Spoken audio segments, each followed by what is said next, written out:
So good. I'm just eating a tiny piece. Take a soft pack of your favorite brand of cigarettes, 100 millimeter or otherwise, and remove the outer cellophane covering without opening the pack to expose the cigarettes. Next, and this is the part that may be hard for you to understand, urinate on the pack, making certain they are thoroughly drenched. Next, place the wet pack of cigarettes somewhere in direct sunlight and let it dry thoroughly. This process may take a day or two. Finally, smoke cigarettes from that pack and only that pack. It is extremely important that you don't cheat on this part of the formula. As you puff away, you'll immediately discover that the taste and odor are terrible, and I wouldn't recommend that you try this anywhere near other people. You will have a difficult time smoking the treated cigarettes, but something else will be happening. Something very subtle. Your mind will be creating an unconscious aversion to the repugnant smell and taste. If you are really a heavy smoker and are highly addicted, you may be able to manage half the pack or perhaps even 15 cigarettes, but it's rather doubtful you will be able to smoke all 20 of them. I've never known anyone who could. When you finally have had enough of your treated smokes and you try an untreated cigarette from the regular pack, you'll discover something quite unexplainable. Those cigarettes will also have the same taste and odor as the urine-treated ones. Presto!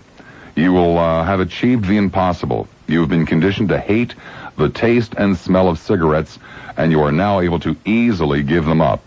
Your victory over the stinkweeds will allow you to enjoy the true taste of food again, along with better lung power, more money in your pocket, social acceptance, less stopping to buy the damn things, no more burn holes in your clothes, and the best reward of all, good health, and a longer, more meaningful life. Good luck to you, Bob, and be assured this is not a joke. Sincerely, a man who tried it and found it works. That's repugnant. That's what he said. Are you going to do it? Hell no. Let's go to a lady in St. Petersburg. Hi, lady in St. Pete. Hi, Bob. Hi. Well, I had two different people try to get me to quit smoking. One was my doctor, and he took me to the hospital and showed me a lung cancer patient. And my dad, he gave me a cigarette one time, and he had poked holes in it with By the way, pins. did the lung cancer patients of the hospital ask you for cigarettes? Wouldn't be surprised if they did. Actually, yes. You'd be surprised. And my doctor was like, this is what happens when you smoke cigarettes. And when the lady asked me if she could have a cigarette, he about fell over.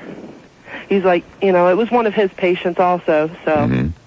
But anyhow, what I was calling about is, did you see the second episode of Cops on Saturday night? No, I didn't. I sometimes watch that show, strangely enough, but I don't know what the hell I was doing Saturday, though. I missed it. It was so funny. They had this 75, 80-year-old guy in a bar, and he was naked from the waist down. Huh. So anyhow, they were arresting him for indecent exposure, and when they were putting him into the police car, he said, "You can't arrest me. I fought in World War II for you." It was the funniest thing, and I immediately Is that what they were fighting for the right to walk around showing Willie? Yeah, you better believe it. But oh God, At attention. He was so drunk. It was funny. You had to have seen it. Oh man, I'm really sorry. Well, they rerun those very, very frequently, so I'm sure I'll catch up with it. Oh, you will love it when you see it. It is the most funny. I don't know what in the hell it is about that show, but it's one of those trash shows that I will go out of my way usually to watch. Same here. But anyhow, I feel really embarrassed about it.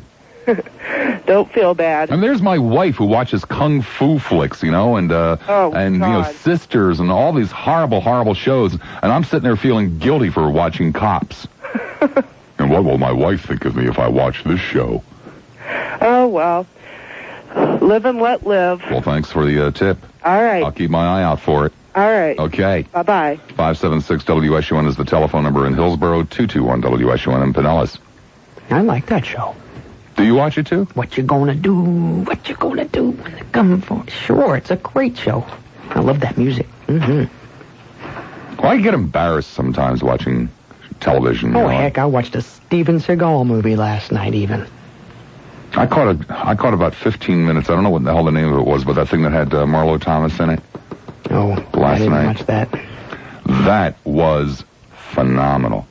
Oh, yeah? I mean, riveting. Production and writing and acting far, far, far beyond what you normally expect out of network television. I wish I had been able to see all of it. But I only caught maybe 15, 16, 17 minutes, something like that. It was great. Didn't rivet you all that much, I guess, if you only had 15 minutes. First of all, I came into the room, when it was well underway, and I had something that I had to finish up. But for the few minutes that I sat there, wow, that really appeared to be one hell of a show. Like I said, the production qualities and the writing and the acting just way above what you would normally expect. Way, way above it. Even better than... No, I'm serious. Really? Really. Oh, God, excuse me. What are you eating? Oreos? Some stale candy I found in the studio, okay? Because I didn't get any bread from the Southern Mill Bread Company. Yeah. For the second time. Oh, we're really big Lassiter fans, Don't even know where the hell he works, but we're really big fans. So we'll go give all this bread to Mary Lou. Oh, it smells good.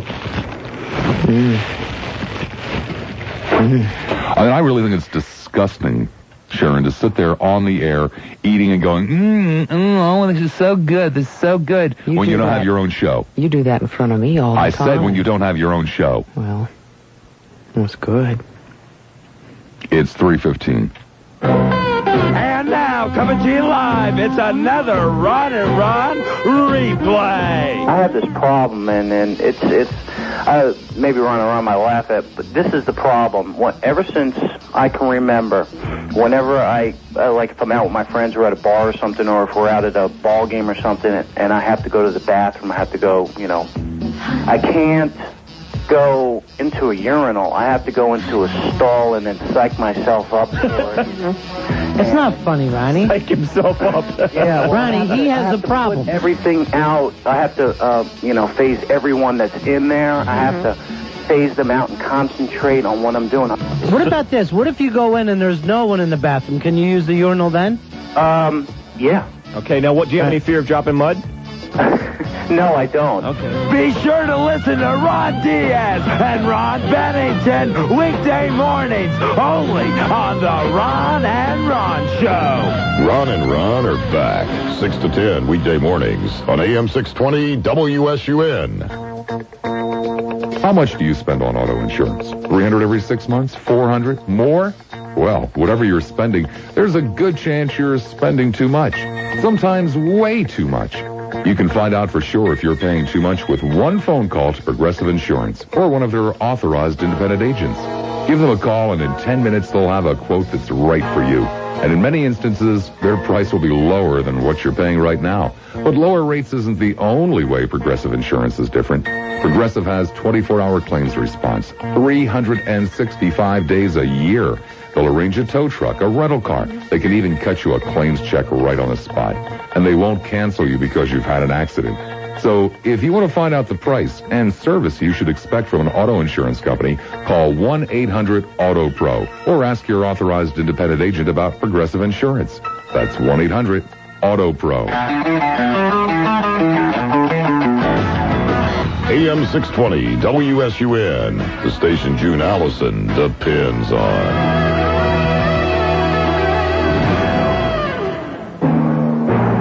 Hey, Nancy Kerrigan. What? What do you want? Now that you've won the Olympic silver medal, what are you going to do next? I guess I'm going to go to Disney World. Well, you don't sound too happy about it. Well, it's stupid. I'm sorry? It's corny. It's dumb. I hate it. Listen, you snot-nosed little twerp. We're paying you $2 million, so you damn well better toe the line. Oh.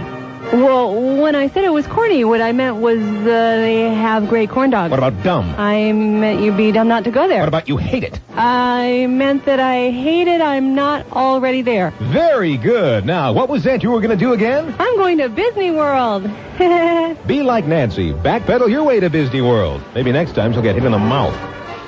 I really, now I'm getting incredibly curious as to what's going to happen when you know who catches on to the, XL Star line. Since it doesn't ring in the regular rotation anymore. I mean, we have an incredible quandary here. I mean, just an unbelievable quandary. No, we've had a couple of calls already that were drop-offs that actually were on regular rotation. Oh, really? Uh-huh. Oh, okay, then screw it. 576 WSUN in Hillsborough, 221 WSUN in Pinellas.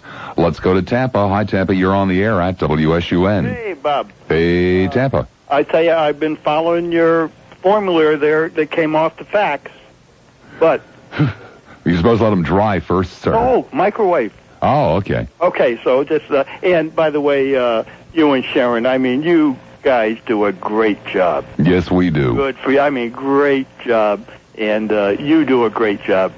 Yes, I do. I know you do, you rascal. And Sharon does a great job of eating the food that was inadvertently delivered over there for me. Well, I tell you, you're getting thin now, though. I mean, I've been watching you. I mean, you're just falling off. It's getting down there, man. Hey, I tell you, look out. Hey, anyways, it's always a pleasure. But I tell you, that formula really does work. Well, I'm glad you enjoyed it. Well, I'm doing my best. Okay. Thank you, Bob. Anytime. 576 WSUN in Hillsborough, 221 WSUN in Pinellas, or, of course, XL Star. Let's go to Tampa. Hi, Tampa. You're on the air at WSUN. Bob Lassiter, how are you today, sir? Doing great. Yourself? I'm doing really good, man. Okay. Really good. We like to hear that. Stop smoking through hypnosis. How do you think that works? How do I think it works? Yeah, 'cause I have no idea, man. Well, you know, they give you a hypnotic suggestion that the things taste like crap. They do taste like crap. Well, yeah, they do. So why you have to go and pay somebody to tell you that is beyond me. Exactly. And what was that thing? You put a pack of cigarettes out in the sun? Right, you wee-wee on your package of cigarettes and then let them dry on out there in the sun. You're supposed to piss on them? Yeah. Oh, I didn't even hear that part. All right. And then you just keep them out in the sun, let them dry, and then you smoke them? Right. That, Take the cellophane off first, of course, so that they get thoroughly drenched. You gonna try that, Bob? Hell no. I'd rather do something else, man. Yeah, you know, like have my lips sewed together or something like that. Something like that, right? Yeah, and that's not only sounds disgusting, I'm sure it's not terribly healthy either. Exactly. Yeah, I called you the other day. We were talking. I said shot on accident. We're talking about smoking. Well, we understand. You remember that? Yeah. Okay, yeah. So, I don't know. Just I want you smoking, man. I want to stop smoking. Can't do it. Well, keep trying. I will. Okay. Take care, Bob. Let me know how it turns out.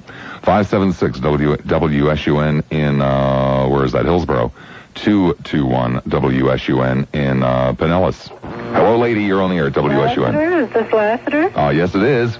And you don't know who I am? Of course I know who you are, TJ. How are you? I'm fine. And Rosemary, how are you? Oh, Hey, listen. Hello. No, cut it out. Don't put me with that slut. Don't put me with that old bag. Don't you put me with that old bag, that old plastic old bag from now. Going to lick. I'm telling you, I all over. what they got in the paper against Rush. Only an old bag like TJ would have that going on. And you see this slut who talks about family. Well, you know what to say? It takes one to know one. Oh, you are a pig. Yeah, you are. You're a pig. You're a disgusting pig. A disgusting subhuman pig. Have ever had wrinkles, you slut? You right-wing bimbo. Well, I'll tell you what, baby. I'd rather be a right than a left.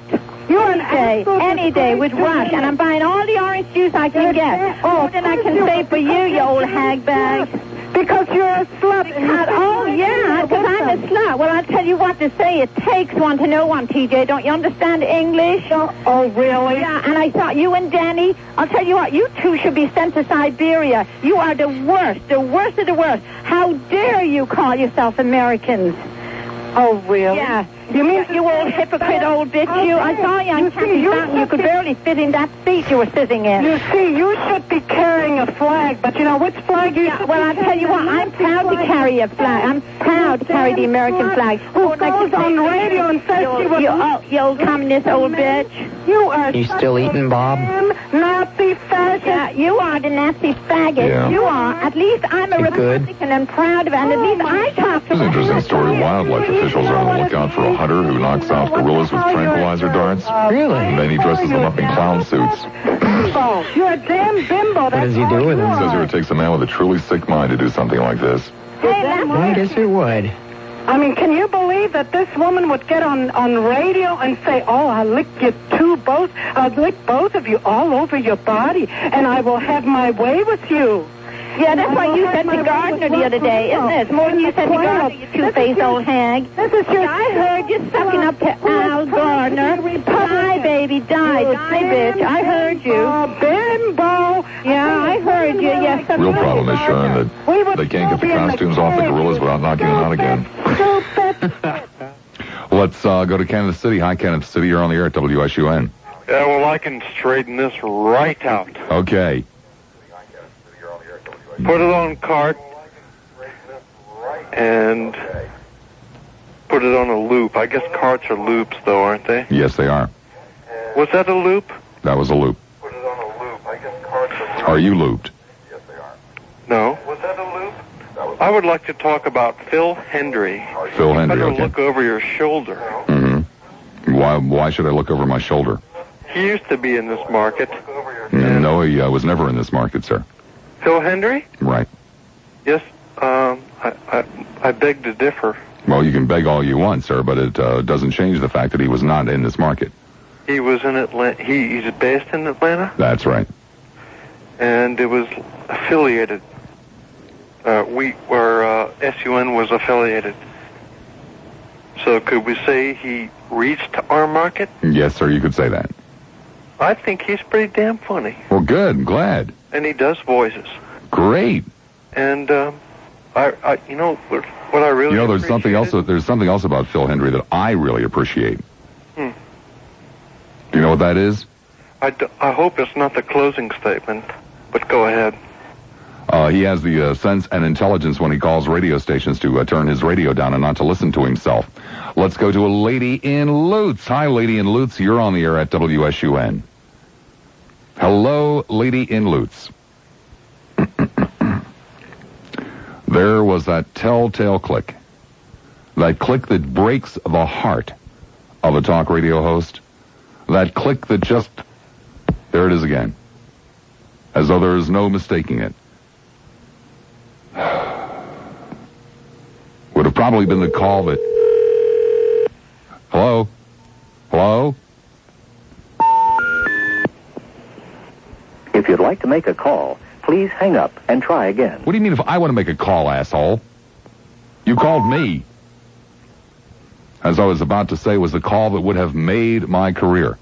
The call that would have set the entire tone for the remainder of the program. It was probably the greatest call ever to talk radio, and she couldn't hold out for just another second. Just another second. Breaks my heart. I'm glad that my mother didn't live to see this, because she would be sitting home right now, sobbing and dabbing at her eyes with her little lace handkerchief, saying, "Oh, my boy, my boy, my boy." So I hope you're happy with yourself, lady in Lutz. I hope you're real happy with yourself. It's not like, you have something better to do. I mean, my God, you live in Lutz. 576 WSUN in Hillsborough, 221 WSUN in Pinellas. It's 327. Radio's Bad Boys, Ron and Ron, are back in Tampa Bay on AM 620 WSUN, entertaining talk radio for the 90s. I disagree with everything you say, Bob. If your car's life is over, go see Bend Over. You'll realize what you had was heinous when you hop in and ride Uranus. Oh, yeah. You've enjoyed driving Mercury. You loved your Saturn. Now come and dig Uranus. Love that new car smell? Nothing smells like Uranus. Dependability? No one has ever got stuck in Uranus. Take the plunge now, be courageous. Bend over and ride Uranus. And if you like a car that holds the road, you couldn't wipe out Uranus if you tried. Uranus. Powerful, yet great with gas. Need trunk space? Rest assured you can pack anything in Uranus. And if Uranus is rear-ended, our well-lubricated joints will soften the blow. Come to our showroom and pick out Uranus. And leave that messy paperwork to us. Check out Uranus. Take the dive like Greg Louganis. Bend over and ride Uranus. 3:31 is the time. By the way, for those of you who have access to a television, they're doing that pirate show on Channel 22, Pirates for God. Unreal. Pirates for God? Pirates for God. Let's go to Valrico. Hi, Val. You're on the air at WSUN. Hi, Bob. How are you today? Doing great. Bob, I need a little help, a little advice from the computer. A little advice from the computer, yes. Computer question, maybe you can help me or somebody in the audience could help me with. I'm the blind guy from Valrico, and I've called you in the past on some other things. But I am now looking for a piece of software that I can speak to a voice-activated piece of software. I talk to most of my software all the time. That I can, yeah. Goddamn son of a bitch. I'll probably say that too, but I want something I can dictate into that will transcribe voice into words and be able to print letters. Print words into business letter form. I have found one piece of software. It's made by Dragon Systems. It's apparently very good, but it's very expensive. And I was just wondering if any of your audience maybe knows of something that they could turn me on to. Well, we'll find out. I sure appreciate it. Okay. Thanks a lot. Ta. Okay. 576 WSUN in Hillsborough, 221 WSUN in Pinellas, XL Star, and 1-800-356-WSUN, and the fax number is, what the hell is it, 578-7628. God, that's a long list of numbers. So have you finished stuffing your little face over there with your contraband? Yeah.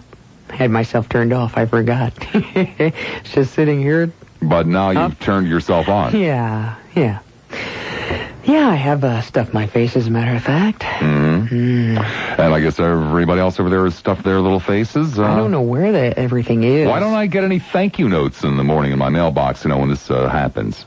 I don't know where all the bread is. Mary Lou said there was a whole bunch of it. Oh, they always bring in 50, 60 pounds of the stuff. I went into the kitchen and there wasn't anything, so it must be somewhere else. As my memory serves me, their loaves of bread weigh close to 3 pounds, so they don't have to bring very much of it for it to total up to 50 or 60 pounds. Yeah, I'd say at least... Stuff is great. It's wonderful. Does anybody know anything about the honey-baked... remember the honey-baked ham shops that open up around Christmas or something? I just drove down Dale Mabry yesterday, and there was one there that's gone now. No. I was wondering if that was just a seasonal thing, or if, it just didn't work out, or what in the hell's going on. I hope we got the money in front. God, I thought they were open all the time. They were great hams. Oh, yeah. They're the best. Excellent. Did you ever notice that all the great places we talk about disappear? Yeah, watch out, Southern Mill. What do you have for us this hour? Oh, could go ahead and get Kathy Willits out of the way, I suppose. Okay, let's get Kathy Willits out of the way. Yeah, the South Florida prostitute who claimed nymphomania in her defense at her trial a couple of years ago, facing new charges now, arrested again over the weekend because of her performance at a striptease club. She was fingerprinted and mugged at the Palm Beach County Jail over the weekend after she was arrested during her midnight performance. John, how much? Doing things. How much would you pay, John, to see Kathy Willits in the, all together there? With or without the flashlight? Well, your choice. With the flashlight? How much would you pay of your hard-earned money? $50. You would pay $50. How much would you pay to see the Tanya Harding topless wedding video? Nah, not a hell of a lot. Maybe $10 bucks. $50? How much would you pay, Sharon, to see, I don't know, your pick. Fabio in the nude. Oh. How much would you pay? Whatever he wanted. With a flashlight. He's pretty cute. Would you actually pay money to see a male nude? Nah, Fabio. Actually, I kind of like it much better when there's a little something covered up and you kind of leave it to the imagination. Yeah, like a knee or something, right? Yeah. How much would you pay to see me in the nude? You'd pay me, honey.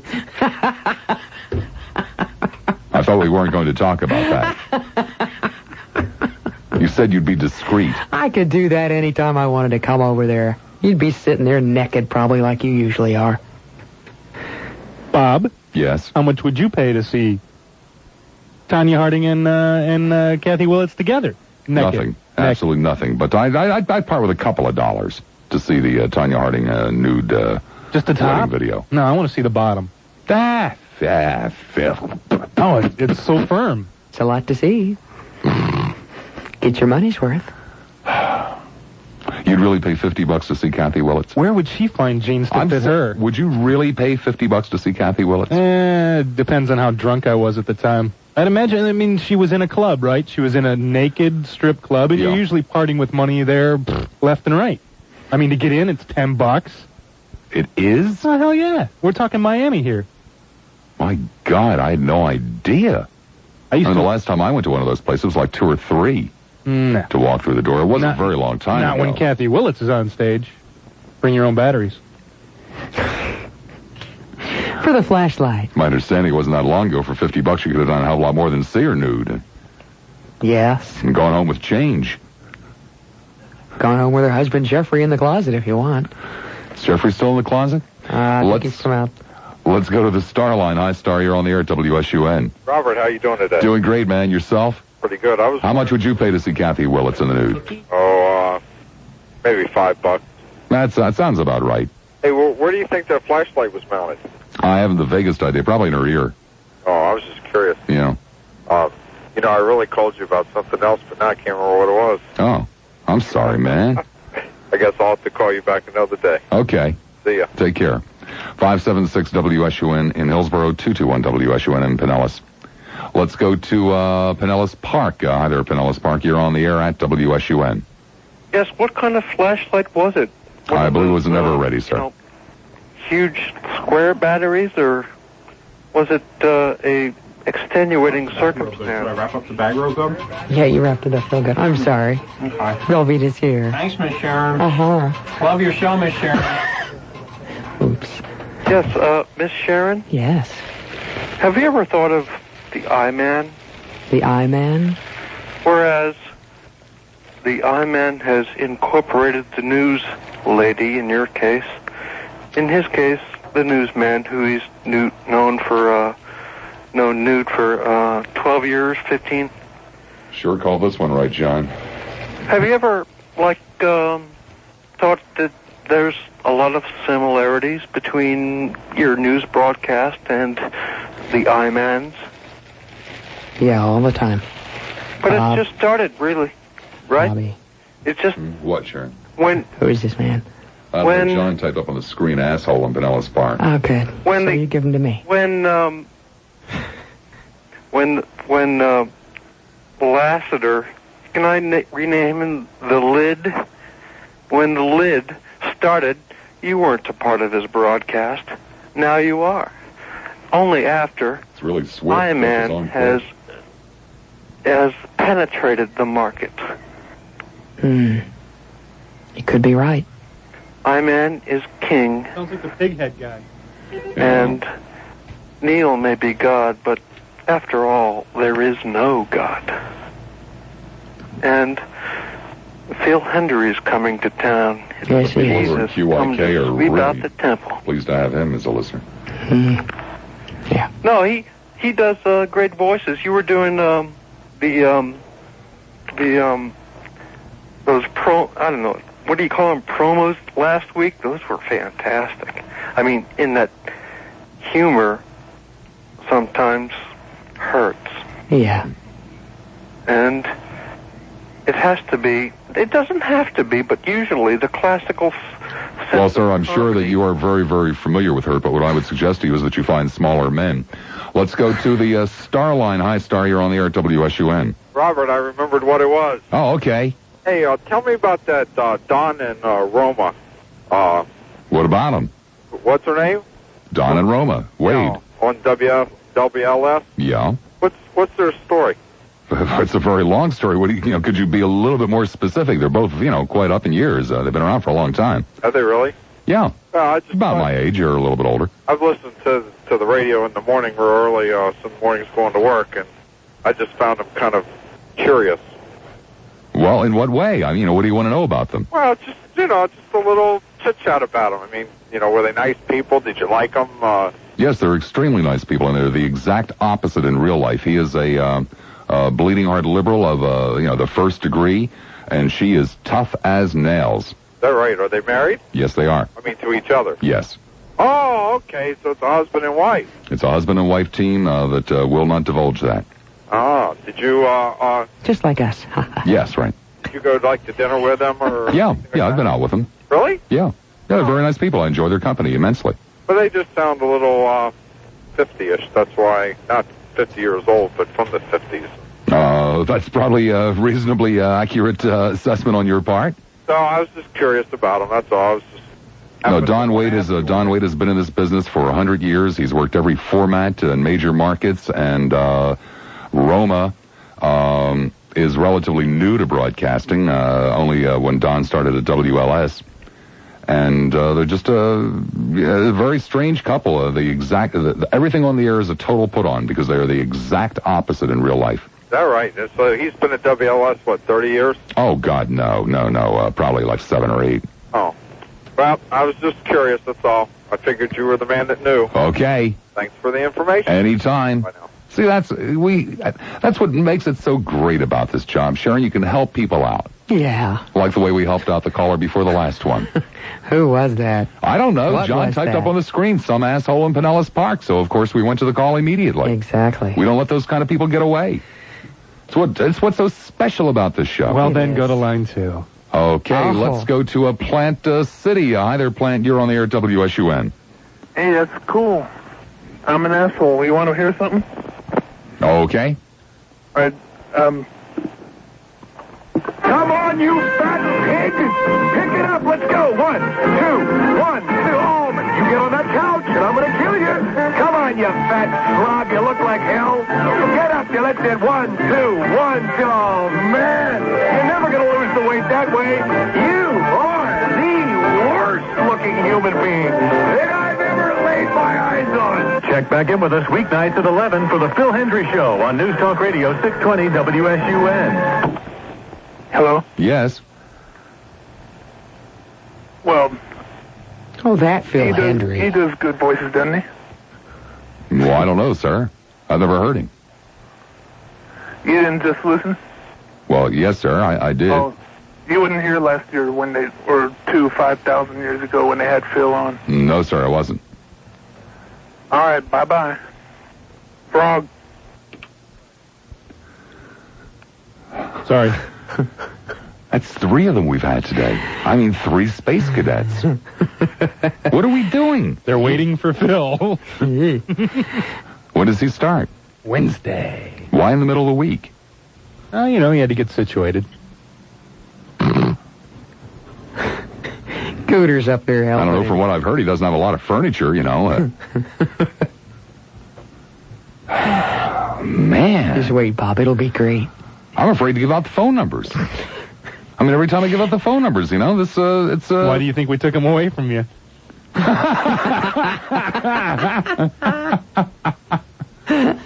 Just come over here and have some cookies with me. Would he dunk them or split them apart? Twist them apart. Ow! 5 5 5 Go for the dunk. 576 WSUN would be the number if you're an asshole in Hillsborough County, or 221 WSUN if you're not playing with a full deck in Pinellas County. Or, of course, there's always the 1-800 line. That's 1-800-356-WSUN, and we don't care where you're living, if you want to be Venice in particular, or XL Star, if you have one of those star things. It's 344. AM 620 WSUN.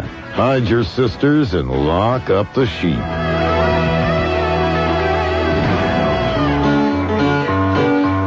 The different kinds of subject matter. 6 months ago, last Saturday, we took my Uncle Ed to a seafood buffet.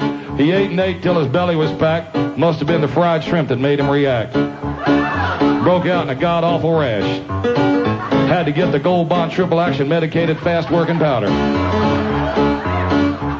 Next morning, his rash had all gone away except for one little spot, and to his dismay, the rash was in the middle of his lower left cheek. He turned around and then he gave it a peek.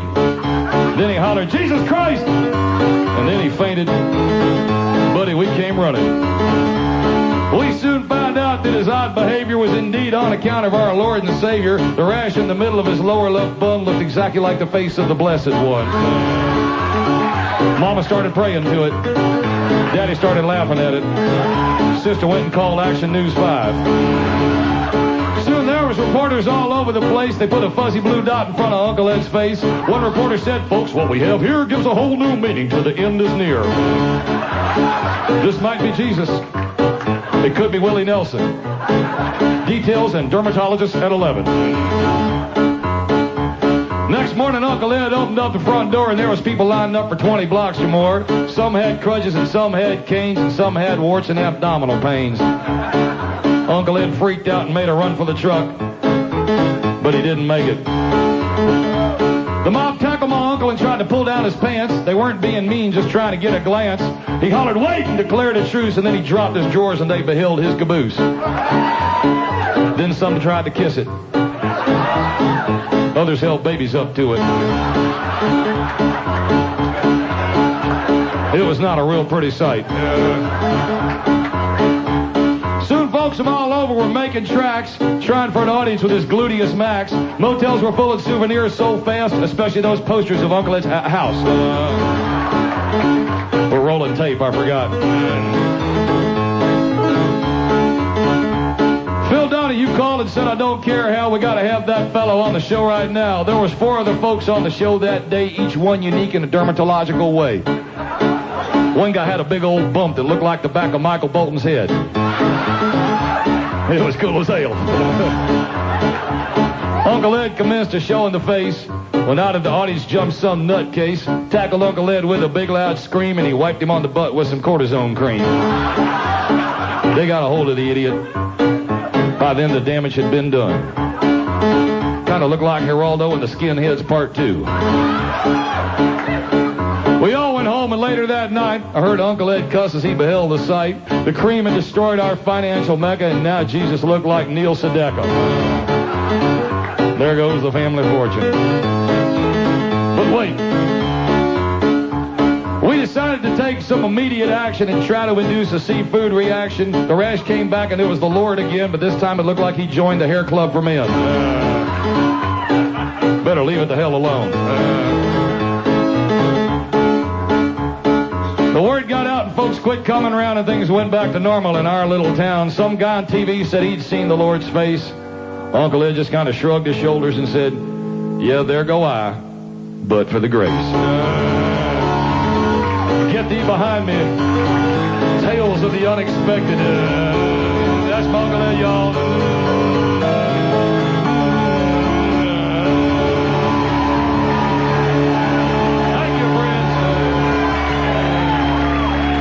It's 10 minutes away from the hour of 4 o'clock. Sitting here listening to the Reverend Billy C. Wirtz and watching Captain Hook on Channel 22.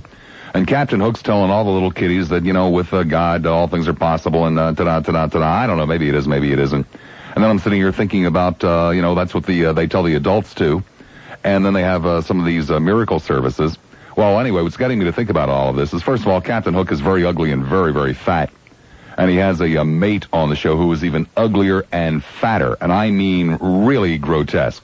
Really, really grotesque. It's a relatively young guy, and he's trying to grow a beard, and it isn't quite working, you know.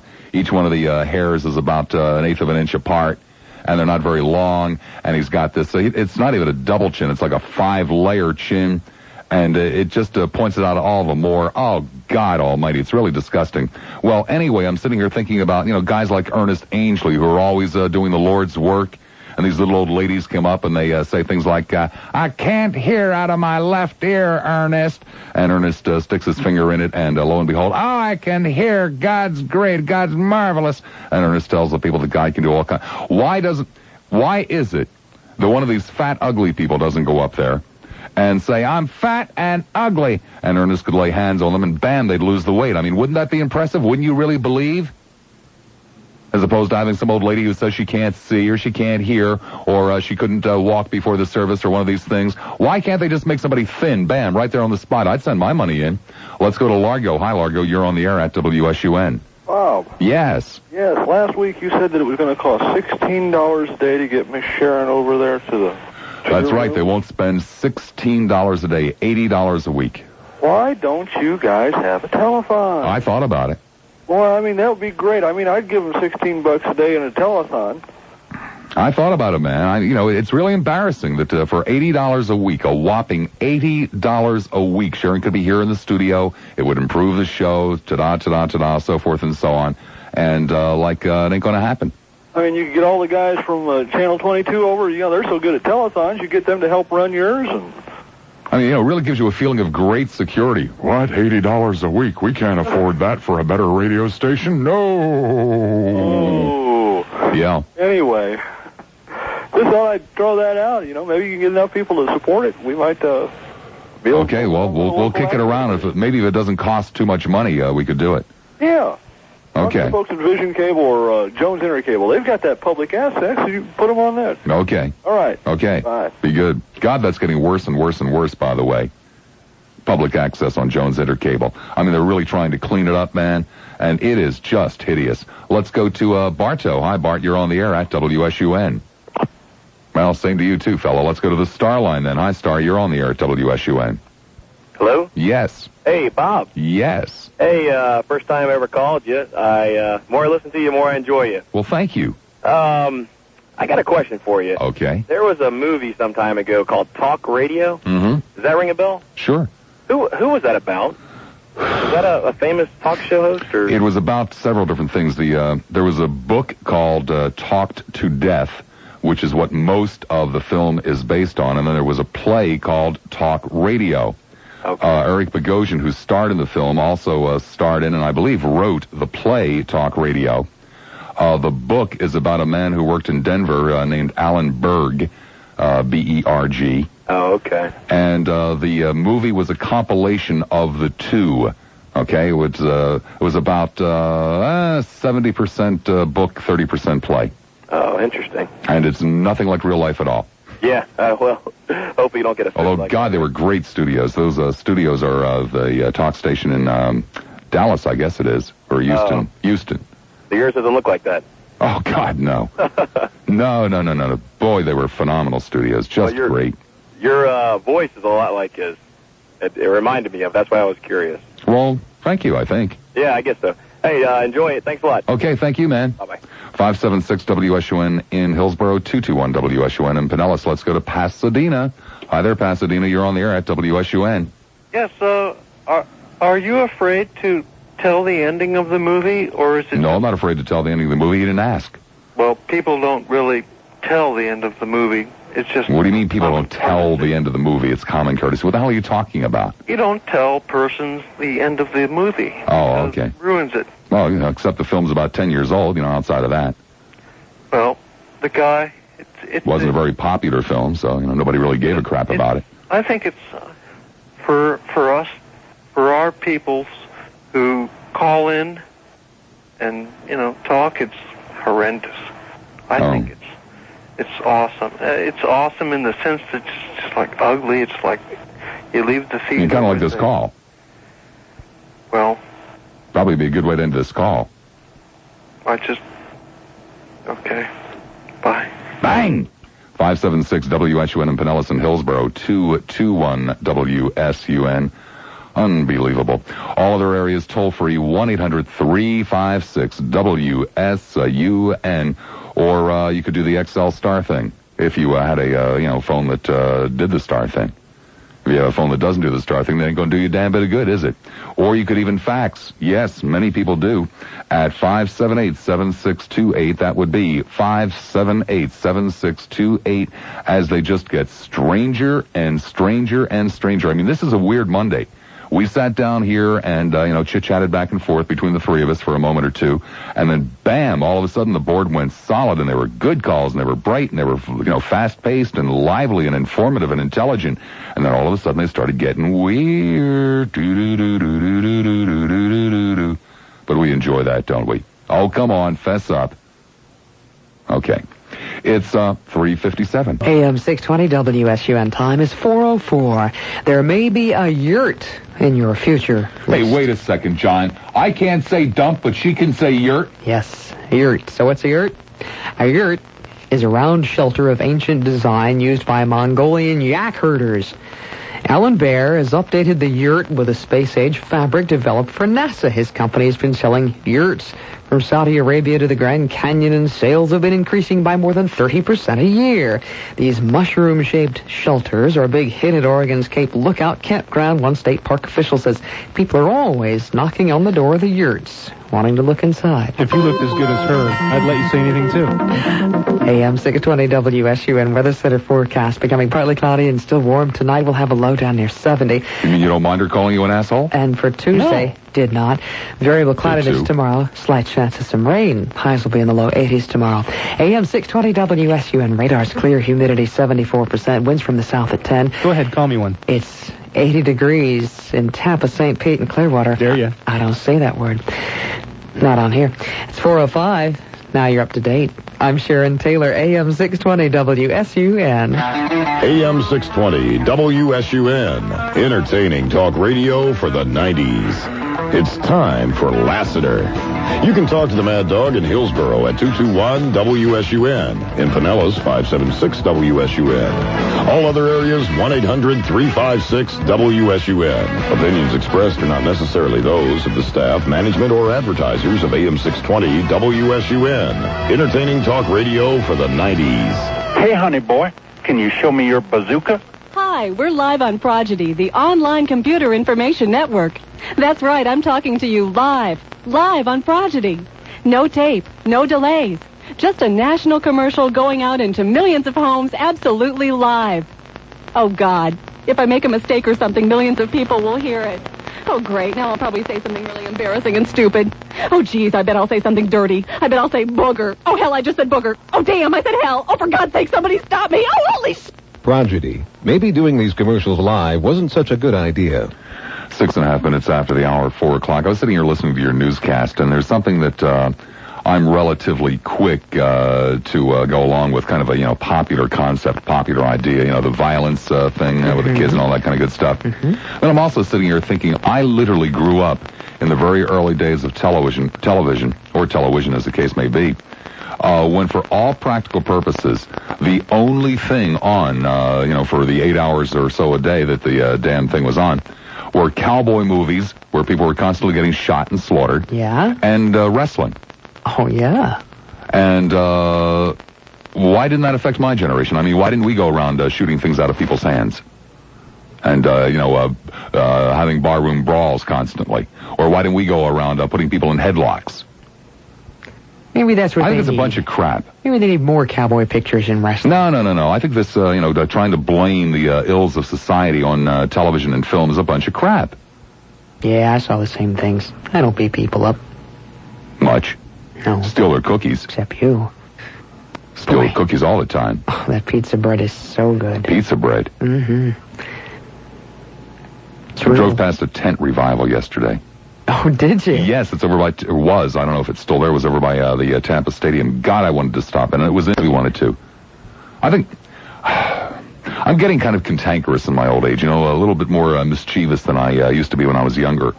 And I'm toying with the idea, if Ernest Angley or, one of those big-time guys comes, I'm going to get in line during the miracle part of the service. And I'm going to go up there, and like when they stick the microphone in my face, I'm going to say, "Oh, Brother Angley, I don't know. I don't think God can help me." "Oh, of course he can. God can do anything, son. What's the problem?" "I don't think, no, God couldn't do this. This is asking to..." "Oh, of course he could, brother. What's the problem?" "Oh, Brother Angley, I'm fat. Make me thin. Work a miracle." And see what the hell he does. What do you think he would do? Put his hands on my belly? "Out, foul demons of fat! Out! Out, I say, in Jesus' name! I'll go and be a..." But wait a second, Reverend Ernest. I'm still fat. That would be good. Wouldn't it? That would be great. And he said, "Well, yeah, God works mysteriously, so it'll take a little while." That's not a miracle, Brother Angley. I'm still fat. It's all a bunch of crap, isn't it, Brother Angley? I think I'm going to do it. Maybe you could ask if he Wouldn't can that be make you stop swearing. Jeez, I wonder if it would... something, and then let loose with a string of something up there on the stage. Oh, Brother Angley, I speak on the foul tongue, Brother Angley. That'd be good. Holy shot, Brother Angley! Just tell him it's Tourette's. You can't help it.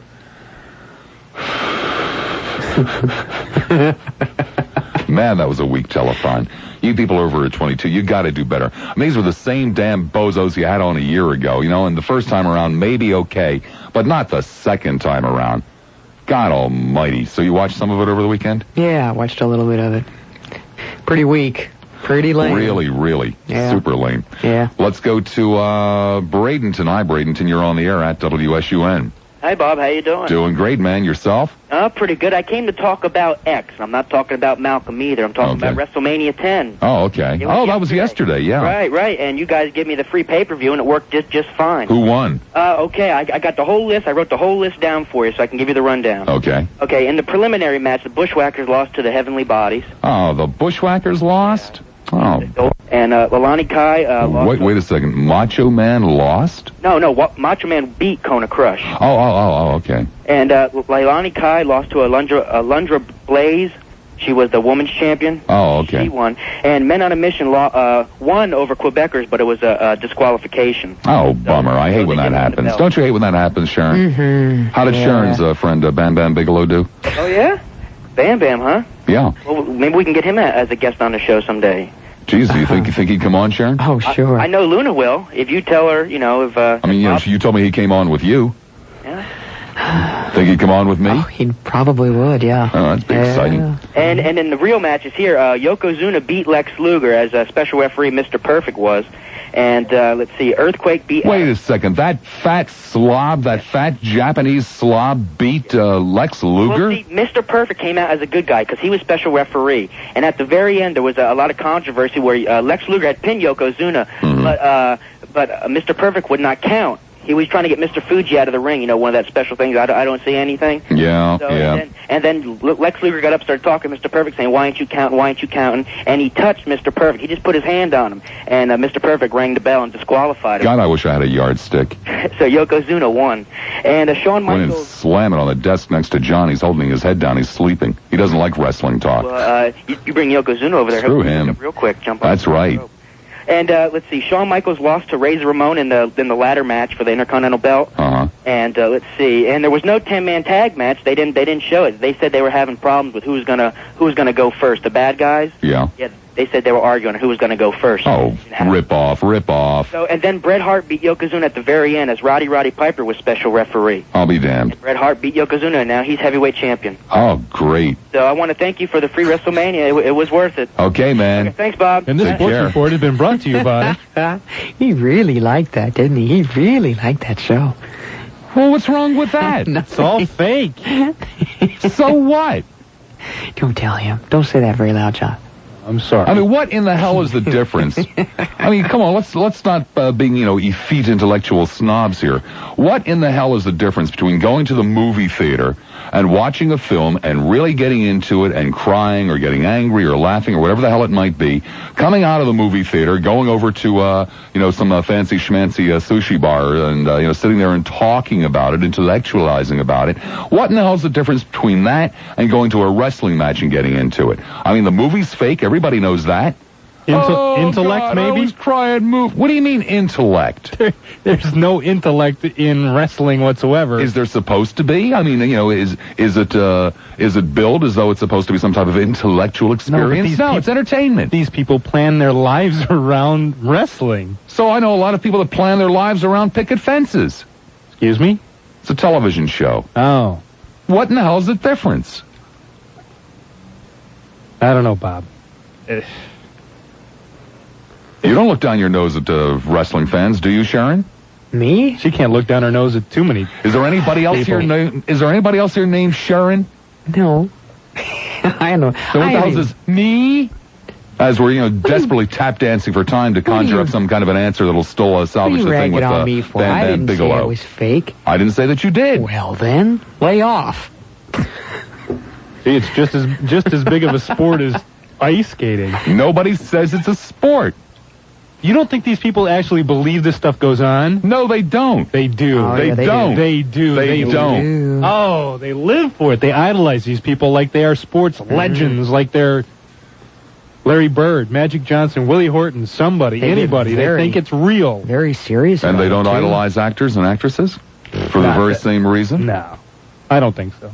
Yeah, but some of these guys They could get really, really hurt, not in the ring, but out of it, just walking up to the ring. People get, oh, really? Trip. This is true. I knew one who got stabbed with a hat pin once on his way walking up Oh, to really? the ring. Who? Oh, God, I can't remember who it was. I used to babysit for the great Malenko long time ago. He didn't have any kids. Yeah, he did. I think. I thought she meant she was babysitting him. It's 4:15. Don't forget, Ron and Ron are on Saturdays now from 8 a.m. to noon on AM 620 WSUN. Entertaining talk radio for the 90s.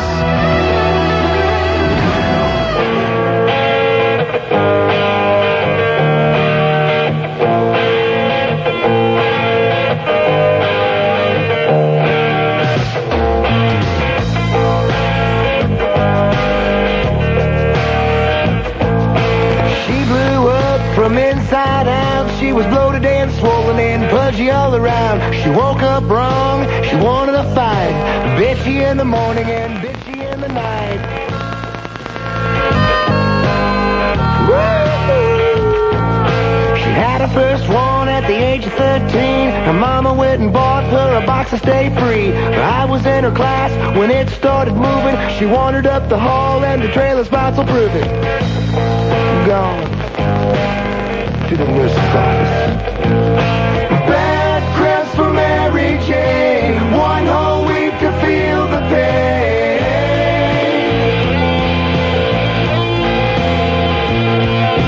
She's got stomach cramps within, and I'm sleeping on the couch again.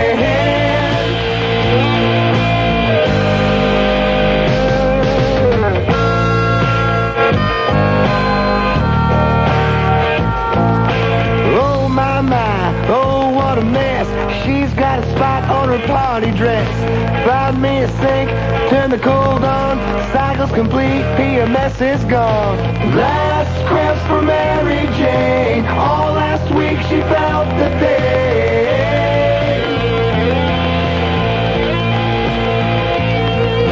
The best 3 weeks are moving in, and I'm back to my bed again.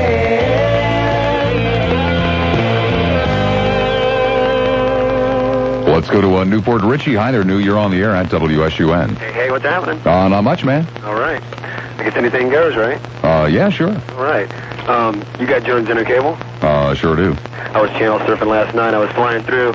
You always talk about religion channels. I was checking out 22 for a while, and I got stuck on 12 for a second. You ever watch Channel 12? Channel 12? No, what the hell's on 12? Kind of like half as good as 22. It's like they got a lower budget, I presume. Channel 12 on Jones Intercable? Yeah, in Tampa? Yeah, in Tampa. I was watching it last night. I think it's a little bit of everything, but I think it's a religious channel, too. Huh. But David Ring, you know who that is? No. He's a preacher, but he has like a speech impairment or something. Have you seen that guy before? I've seen preachers like that, yeah. Maybe I've seen him. The name didn't register, though, if I have. Right, but it was just... He was spitting and slobbering, and he was talking to a couple hundred people, and it's like, of course they're selling his tapes and all that. And then, okay. God, there used to be some guy, he was a Vietnam vet who was horribly wounded in Vietnam, facial wounds, and was almost impossible to look at. He was a real favorite on the PTL network. They used to drag him out all the time. He's the one they said that when he was on the table, his face caught on fire again or something like that. Yeah. Remember that guy? Yeah. You're right, he is harsh to look at. Channel 12, we're going to have to check that out. Check out Channel 12. It's one of them deals that they're trying to sell stuff, sell religion to you, so. Oh, wait a second. No, I have 12 on my rotation, and it's usually a pay-per-view type of programming on there. Well, yeah. That was last night around between like 9 and 10, somewhere around in there. Okay, I'll check it out again. Okay, what about Channel 3? Have you been stopping on Channel 3 any? I think we have 2 different Jones Intercables, because Channel 3 is WEDU. Yeah, that's what mine is, too. Oh, okay. You know, they're begging for money, too. Yeah, I got caught, I guess it was Saturday night, watching the Moody Blues concert, which just really pisses me off. They stop every 9 seconds, man. I know. They have Yanni going occasionally, too, which Yanni's good. I'd heard of him, but I'd never seen him before, and... Oh, he's great. He's dynamite. He's unbelievable, isn't he? I was talking about this earlier today. What kills me is every time they break in, they say, if you'd like to see this kind of programming on, Channel 3, send us your money. It's the only place you can see it. But the only time you see it is when they're begging for money, and it's constantly interrupted. I know. I'm taping and having to push pause. I'm trying to tape that Yanni guy just to get a little bit on tape to check it out. And it just destroys the whole mood of the thing. You know, I mean, I don't mind a little pause to run to the bathroom or go out and throw a quick sandwich together or something, but hell, you can go out to a bar and get a couple of drinks and come back before the concert picks up You're right. again. I keep telling you, Yanni will be back on in a few minutes. Yeah. God, I love their few minutes. And what about that one woman? Have you seen that one woman on Channel 3? She's smiling the whole time. That red dress Saturday night? I've seen her a few nights ago because I've been, just stopping there occasionally on the channel surfing. Well, I was getting a big kick out of this, this middle-aged black dude who's trying to tell me how much he really enjoys the Moody Blues. Yeah, right. Sure, fella.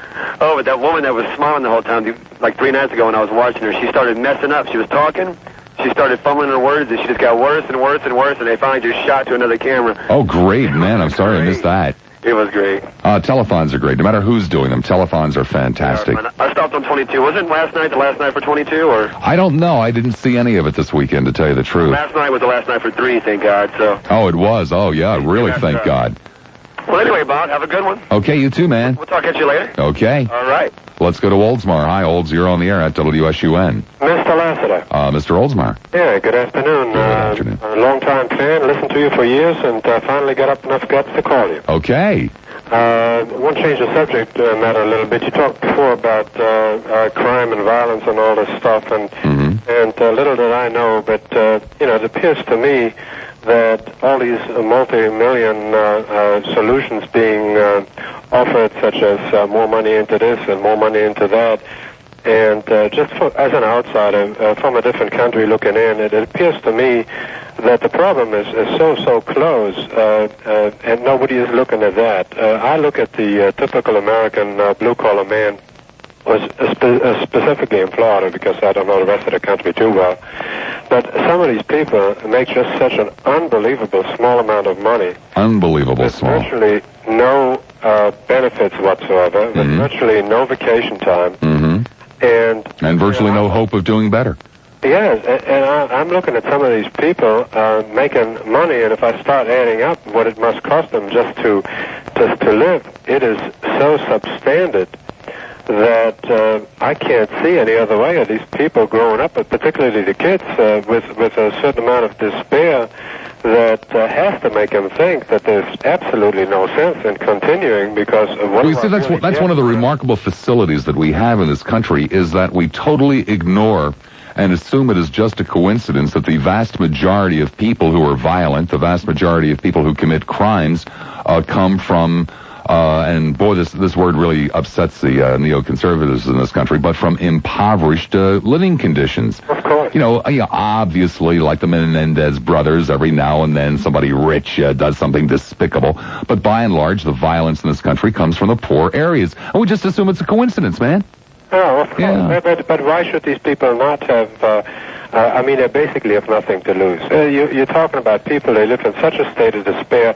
I talk to people... Well, it's not only despair, they live in crowded conditions, and they live in squalor, and, on and on and on. Yeah, but that comes from not having enough money to make a decent living and get out of that house. Of course. How can you...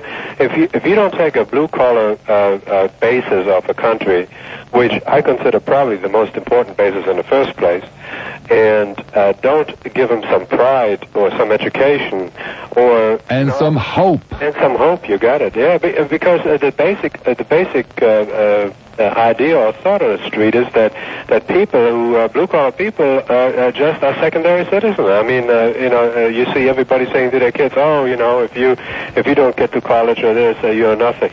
Nothing, and there's absolutely no direction, and taking that part of the population and uplifting them to the point that they have an interest in pursuing a career or something, and just to me, it is just so obvious. It's laying right out there. Just amazing that you can see it and the rest of us can't. But thanks for the observation, man. I appreciate it. 80 degrees at 4:30. Good afternoon. I'm Sharon Taylor with an AM 620 WSUN update, or a bunch of bull, in his words. And where else but in California? Breasts were busting out all over a Northern California beach yesterday. 200 volunteers helped the artist known as Nicolino create a 2-mile-long sand sculpture of breasts, about 21,000 of them. Each sand breast was a size 34C. How would they have dealt with that had it been done in Clearwater? Says they created them. Well, they would have been in trouble if they'd been rear end seat. God, can you see them running out and covering them all?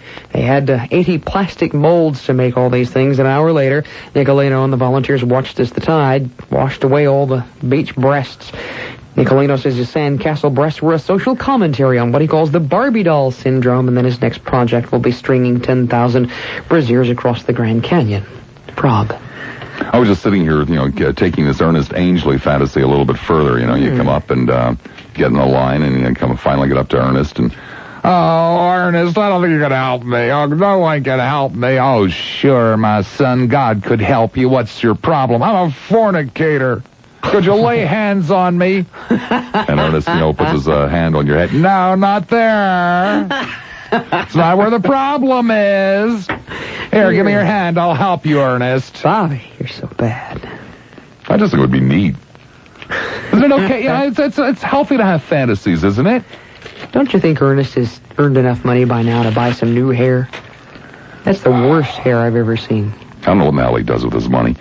I mean, I can live with a hair. It's the tacky damn church he's in. God almighty, it's really bad taste. Some of the cheapest crap. It's got everything but, velvet with tassels on it. Those are the altar boys. We were walking through, I shouldn't name the place. I won't name the place. Go ahead. We were walking through Levitt's, and we were looking for a table for Mary's room. And as we're walking down the hall, we came upon a living room set that they... you shouldn't make fun of other people's taste and that kind of good stuff, but nor should you carry this kind of crap either if you're trying to, keep a straight face. Unbelievable, some of the stuff that people have in their homes. It's some people's dream. I know, that's the sad part of it. This stuff ain't cheap either. Oh, I know. They put it in their houses and sit on it, sleep on it. It was a lot of fun talking to a landscape guy yesterday. I know nothing about this kind of stuff, I don't know anything about the names of plants or what they look like or what they require. All I know is that I want an interesting-looking backyard. That was a lot of fun. Well, I want something nice over here. You know what I mean? Talking about people's taste, that kind of stuff. It made sense to me. Let's go to Starline. Hi, Star. You're on the air at WSUN. Hi, Bob. How you doing? Doing great, man. Yourself? It's Happy Monday here. Happy Monday here, too. I just want to let you know I drive for a living. I'm headed up 75 North today. And what do I see? A car with Ontario tags. Packed full of crap headed north. Oh. It's that time of the year. I love it. Oh, don't we all, man? Don't we all? I just wait for this time of year all the time. See them all headed north. Oh, it's a beautiful, beautiful sight when you stand there at dusk out on the interstate and you can see, see this cloud of dust moving north. It's just a great sight. Just a great, great sight. Well, that's it, Bob. Okay, man. Thanks for the report. See ya. Do you like your job? I love my job. I do. Do you like yours? We found out that, well, it's neither here nor there. We found out a couple of weeks ago that John used to be a carpet cleaner. Yeah. What else did you do besides this? What was your worst job? Job you hated the most? Oh, this is all I've ever done except sing. You have never, you never worked at Woolworths or, the only Slung time, Hash? I came home from being on the road for about a year, and I really needed to do something, and so I got some temporary work as a gift wrapper at Burdines at Christmas time. Oh, yeah, you mentioned that once, yeah. That was horrible. Did you ever apply for a job that you didn't get that you're embarrassed, I once applied for a job at a dry cleaners and didn't get it. And that was only 10 years ago. What did you apply for that you never got? That you're embarrassed that, the job was so crappy they wouldn't hire you? Oh, golly. John, do you have any of those? No. Because I do. Oh, God, I got a bag full of them. I gave away cigarette samples on a street corner once. I once applied to a collection agency for a gig and they didn't hire me. Do you know why? No. Because I had bad credit. That's what they told me. They pulled a credit report and said, no, sorry, Bob. John? I don't think I've ever applied for something that I didn't get that I was embarrassed I ever applied for, but I did work at some place that I'm pretty embarrassed that I worked at. What was that? I was a DJ at a strip club. It was one of my favorite jobs, and I made some of the best money, but you become numb. It doesn't really do anything for you after a while. It's kind of strange you should say that, because I've had a lot of bizarre jobs that people wouldn't think would be fun jobs that were some of my favorite jobs in the whole wide world. Probably the craziest favorite job of mine. I was maybe in my early 20s, and there was a cardboard box factory, and they had this incredible vacuum cleaner. When a cardboard box would come off the assembly line and it wasn't perfect for whatever reason, they would shoot it into this vacuum cleaner, which would take it up to the ceiling and down to the way in the back of the factory, where they had this great big room, and there was a shredder involved too. And so the cardboard boxes would get shredded and dumped into this gigantic room, and my job was to literally, this humongous rake, it must have weighed 40 or 50 pounds, rake the shredded cardboard out of this room and put it into a baler, then take it from the baler and load it onto a flatbed trailer truck. And I actually enjoyed that job. I mean, there was nobody else around, nobody to hassle me. It wasn't a matter of keeping up with it or not keeping up with it. As long as the job got done, nobody cared. I enjoyed that job. I enjoyed driving a cab, too. You did do that? Oh, yeah. I didn't know that. Yes. I drove a cab in Norfolk, Virginia, and I violated all of the rules. Well, no, the rule was, because they didn't have very much respect for the people who drove the cabs. They didn't think they were very smart. They watch wrestling, don't they? So if you took a fare to someplace in a part of the city, you were expected to wait there for another fare, and it didn't take very long to catch on as to where the fares were and where they weren't. So these poor slobs, they would get stuck taking somebody out to, who knows where. And they'd sit there for 5 or 6 hours and would, book like $12 or $14 for an 8-hour day, of which you got, I think, 40%. And I used to book 100, 120, 150 a day. And this is 20 years ago. I mean, we're talking serious money. Would probably today be the equivalent of like $300 or $400 in bookings. And I did it because I wouldn't stay where I was put. I'd always come back to the naval base or the airport or downtown, someplace where I knew I'd get another $5, $6, $7 fare right away. And when I quit that job, they called me at home and begged. I'll bet if the same people are still working there, I could go there today and they would fall on their knees. They begged me to come back to work there. Going back to the other job that you had? Yeah. I really didn't realize that there were cardboard factories. Well, how do you think they make the things? Where do you think they come from? And I really didn't realize that they had to be perfect cardboard boxes. Well, I assure you, the ones that were rejected were a little bit, really funky. How could they be wrong? Well, they were corrugated boxes, so they were glued together, and occasionally they would get out of alignment in the machine. And so, therefore, they would just be all askew. And so there was a guy, the quality control guy, would pull them off the line and dump them into this bin where they were and shredded and dumped into my room. Whatever happened to jobs like that? They just send those boxes out now. The ones that are terrible, they just send them out. Probably do. As a matter of fact, I can't think of the last time I really saw a genuine corrugated. That's another thing I was thinking of today. Paper boys have gone the same way as the gas station bell. Paper grown-ups now. Yeah. Well, the same with lawn services. You don't have a guy that comes over that's 10 years old and says, "Hey, mister, can I mow your lawn for $5?" It's now a whole incorporation. Oh, sure. Fast Eddie, he's 12. And he just employs these 3 adults that he makes wear uniforms, and he, makes them march in a line in formation. He's only 12. Let's go to Lakeland. Hi, Lake. You're on the air at WSUN. Hey, Bob. How's it going? Pretty good, man. Hey, Miss Sharon. What's up? Hey. I got a couple of questions for you in reference to the kids and the way they're acting these days. I also work. I called you last week. I called about how bad the elderly people tip. Uh-huh. Well, anyway, I also work with a daycare, and I'd say a quarter of these kids have absolutely the trashiest mouths I've ever heard. I mean, when I was younger, I'm only 22 years old. Also, when I was younger, I lived in fear of talking back to adults and being rude and disrespectful. And nowadays, it's just a commonplace for them. Well, that's probably because that's the way they're talked to. Right. And probably when you were growing up, no one talked to you that way, so it was unheard of.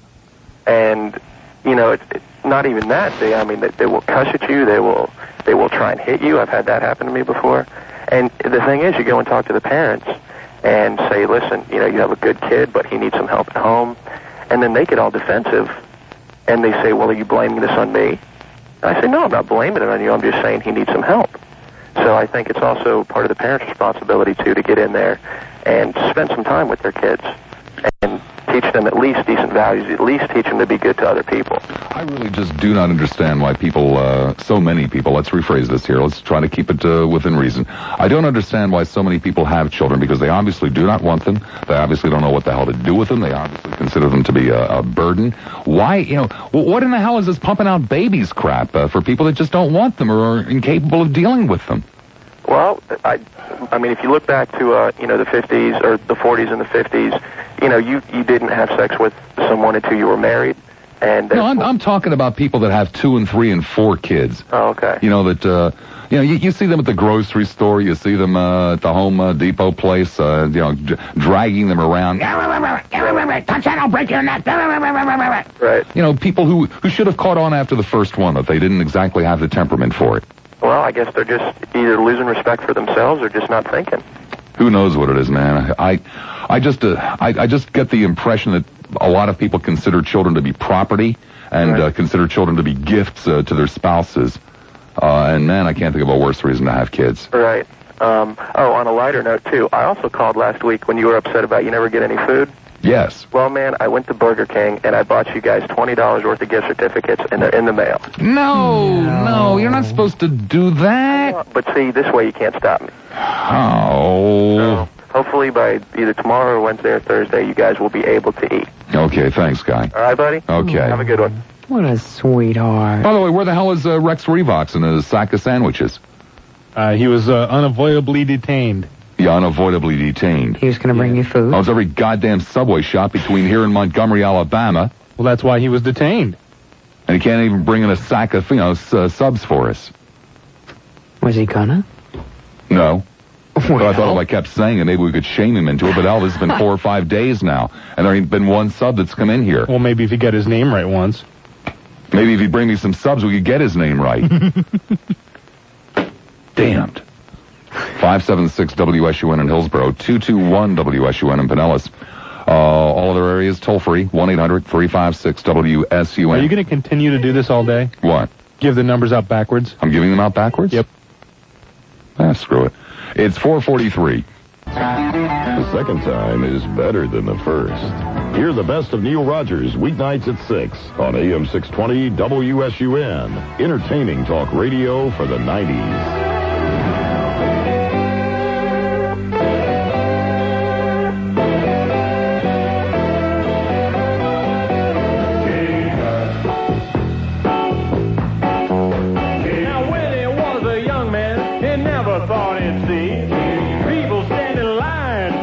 The boy king.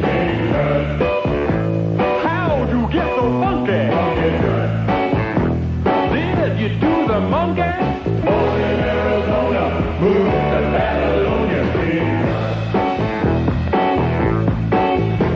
Now if I'd known they'd line up just to see him, I'd taken all my money and bought me a museum. Buried with a donkey.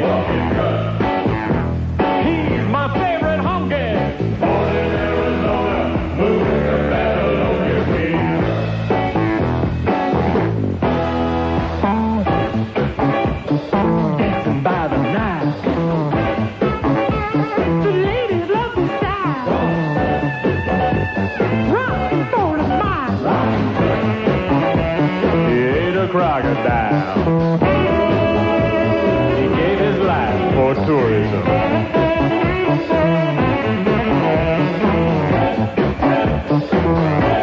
Golden idols.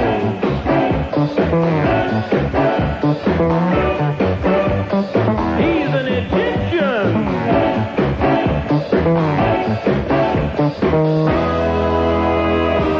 They're selling you.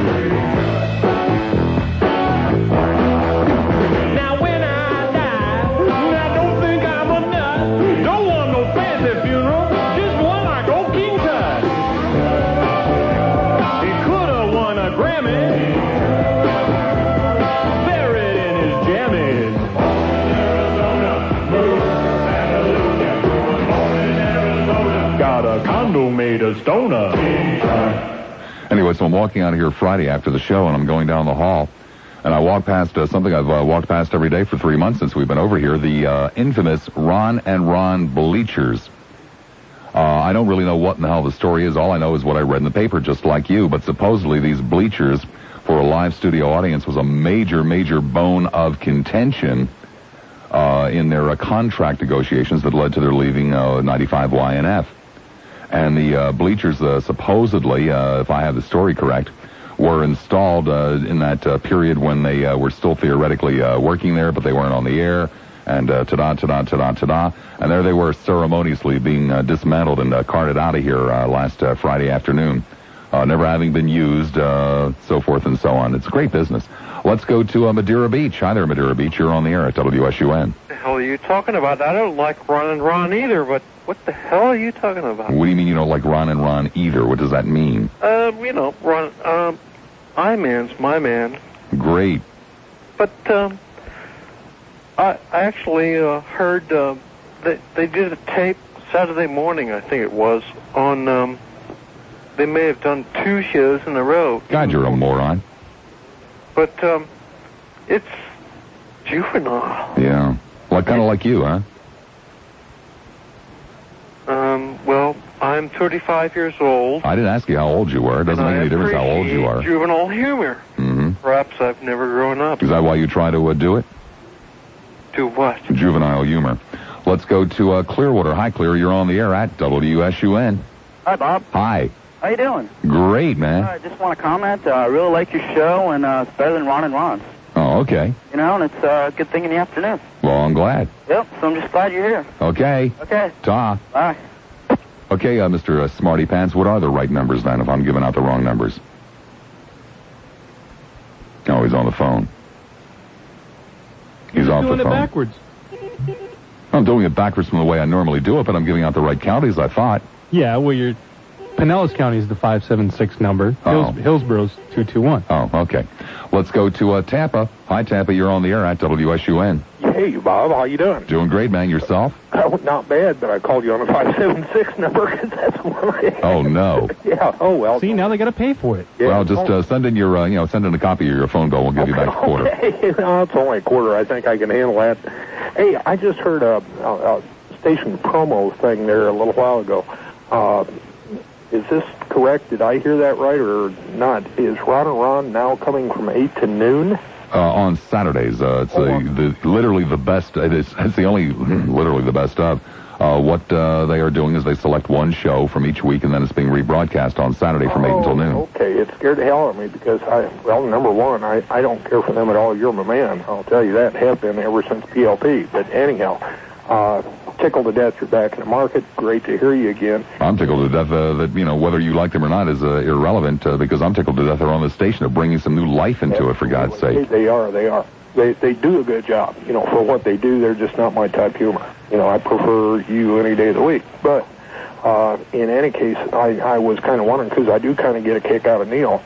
But then again, I don't know. Like I say, I just heard just the tail end of it run around 8 to noon.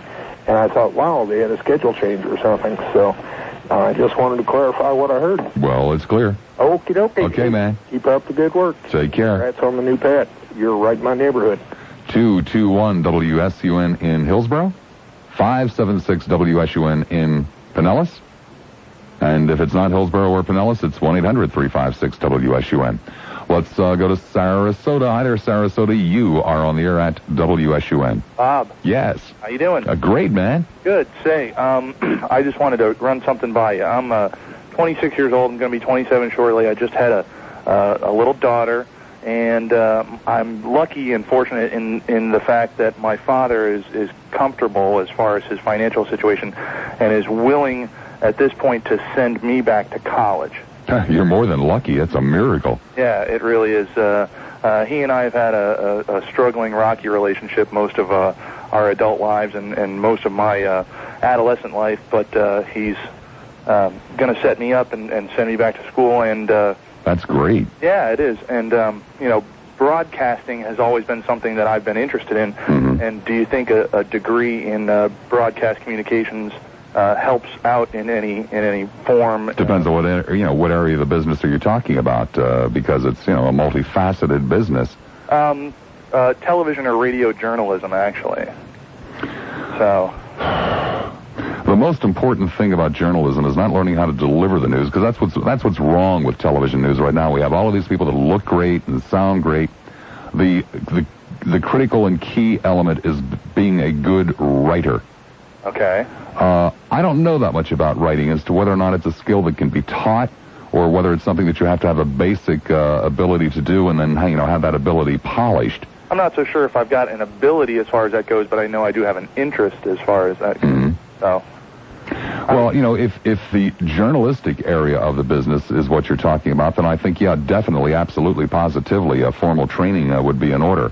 If you're talking about on camera or on mic, that's something that, at least in my humble opinion, cannot be taught. It's something you can do or you can't do. Right. And an awful lot of people have wasted an awful lot of their time and an awful lot of their money, especially in the commercial broadcast schools, trying to learn how to be a DJ or trying to learn how to be an announcer. It can't be taught. I honestly don't believe it can. The only thing that scares me about going into journalism is the fact that I work now in a service-oriented business, and I heard something on the news a couple of weeks ago saying that the highest-paid college graduates were engineering students, and they made an average upon receiving their degree of about $55,000, $56,000 a year, and journalism students were the lowest paid coming out of college, and they make less than I make now. So it's just a question of Could old Uncle Bob give you a piece of advice that you're not going to necessarily be able to understand at the age of 26, but at the age of 46 you'll sit back and say, "Oh, damned, I know what he meant." Especially for your little girl. To be a good provider is, of course, very, very important. To be able to pay the bills, keep a roof over the head, the new shoes, the braces, that whole bit. Obviously extremely important. But in order to be a good father, I think there's something even more important than that. And that is that you be happy. That you be pleased with what you do. There is nothing worse. Because you're still 26 and that whole world is out there in front of you. And, at least secretly, if you won't admit it, you're going to conquer it, man. And the chances are you're not going to. Chances are it's going to kick you in the teeth time and time again. The most important thing that I think you could possibly do for your child is to select a career that you're going to wake up in the morning and say, "Oh, boy, it's another day. I can't wait to get to the office. I can't wait to get to the shop. I can't wait to..." Whatever the hell it is that you do. Because if you're happy and satisfied in your career, you're going to be a hell of a lot better husband. You're going to be a better father. You're going to be a better human being. Don't let money dictate. Obviously you've got to do something that's going to give you sufficient funds to be able to provide for yourself and your family. That goes without saying. Granted. But the most important thing is that you wake up every morning with a smile on your face and say, "Oh, boy." Well, that's what I'm looking for, Bob. Well, I hope so. Broadcast journalism, I don't know about this industry, man. This industry has changed so dramatically from the days that I initially got into it. And the journalism end of it as well. Charles Kuralt walking away from CBS, not because he's 59 years old. He's got a $6 million contract offer sitting in front of him. He just doesn't want to be part of it anymore. Yeah. Because it has changed so much. It's just not what it used to be. But maybe you can change it back to what it used to be. Well, I'll do my best. Okay. Thanks, Bob. Hey, thank you. Frog. 221 WSUN in Hillsborough. 576 WSUN in Pinellas. Well, I'd have the numbers, but that scoundrel who does that, financial talk show, the guy that has to have his name written out for him, took my numbers when he went home yesterday. So I don't know what in the hell we're doing here. It's 4:57. And now with an AM 620 WSUN AMCO transmission traffic patrol update, here's Bob Donnell. In Pinellas County, I have an accident at Sunset Point at US 19, slowing you down a bit. Also one at 113th Street and 70th Avenue. The big bridges, they're looking pretty good. Not too bad across Tampa Bay. In fact, a speed limit drive on the Howard Franklin. In Hillsborough County, that's it. An accident at Dale Mabry south of Stall. Yeah, do you know the telephone exchange in Hillsborough? 221. Oh, okay. 60 between Lakewood and Providence. There's some road work there slowing it down. Traffic control is on the scene. Expect some backups traveling both east and westbound. Dale Mabry near Britton Plaza. Traffic control there. Expect delays. Fly in Armenia. That one's slowing down as well. And in Pinellas? I did Pinellas. Oh, 576. Huh? Yeah. Bob Donnell, AM 620, WSUN. That's it. Traffic patrol. The spring sunshine has zookeepers in Milwaukee thinking about the birds and the bees. And if the animals aren't quite ready, the humans will try to help them out with a little mood lighting. The folks at the Milwaukee County Zoo are taking part in the species survival plan, encouraging endangered animals to breed.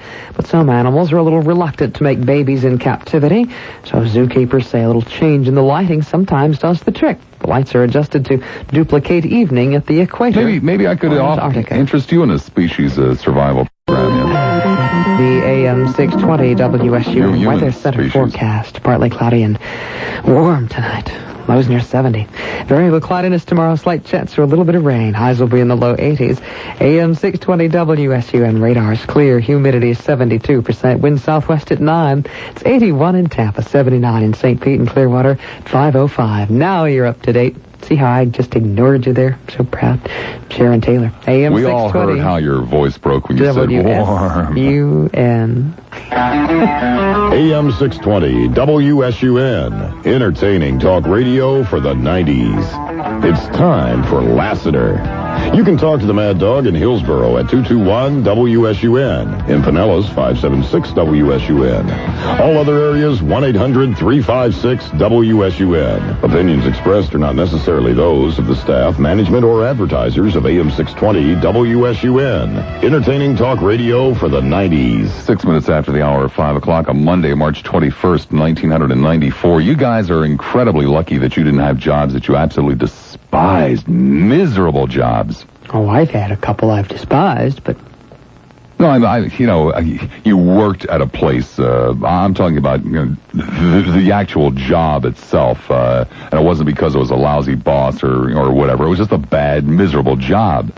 Yeah, I haven't really had too many of those. When did you drive a cab in Norfolk? About 18 years ago. I was around 30. Yeah? I was, in between radio gigs.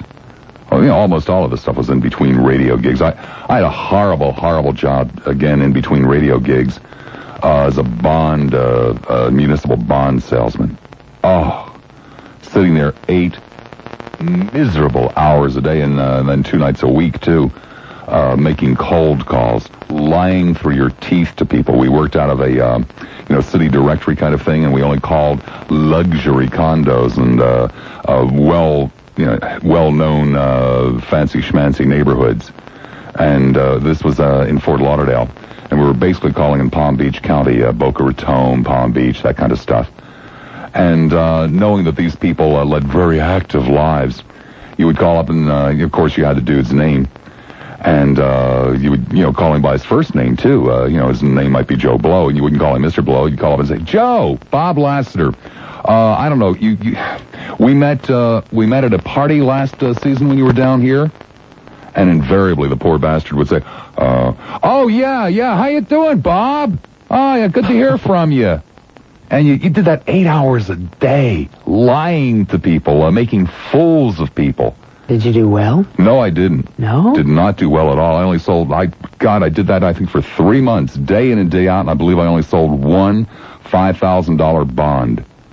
For which I got, the commission on that would have been 2 points, of which I got 1.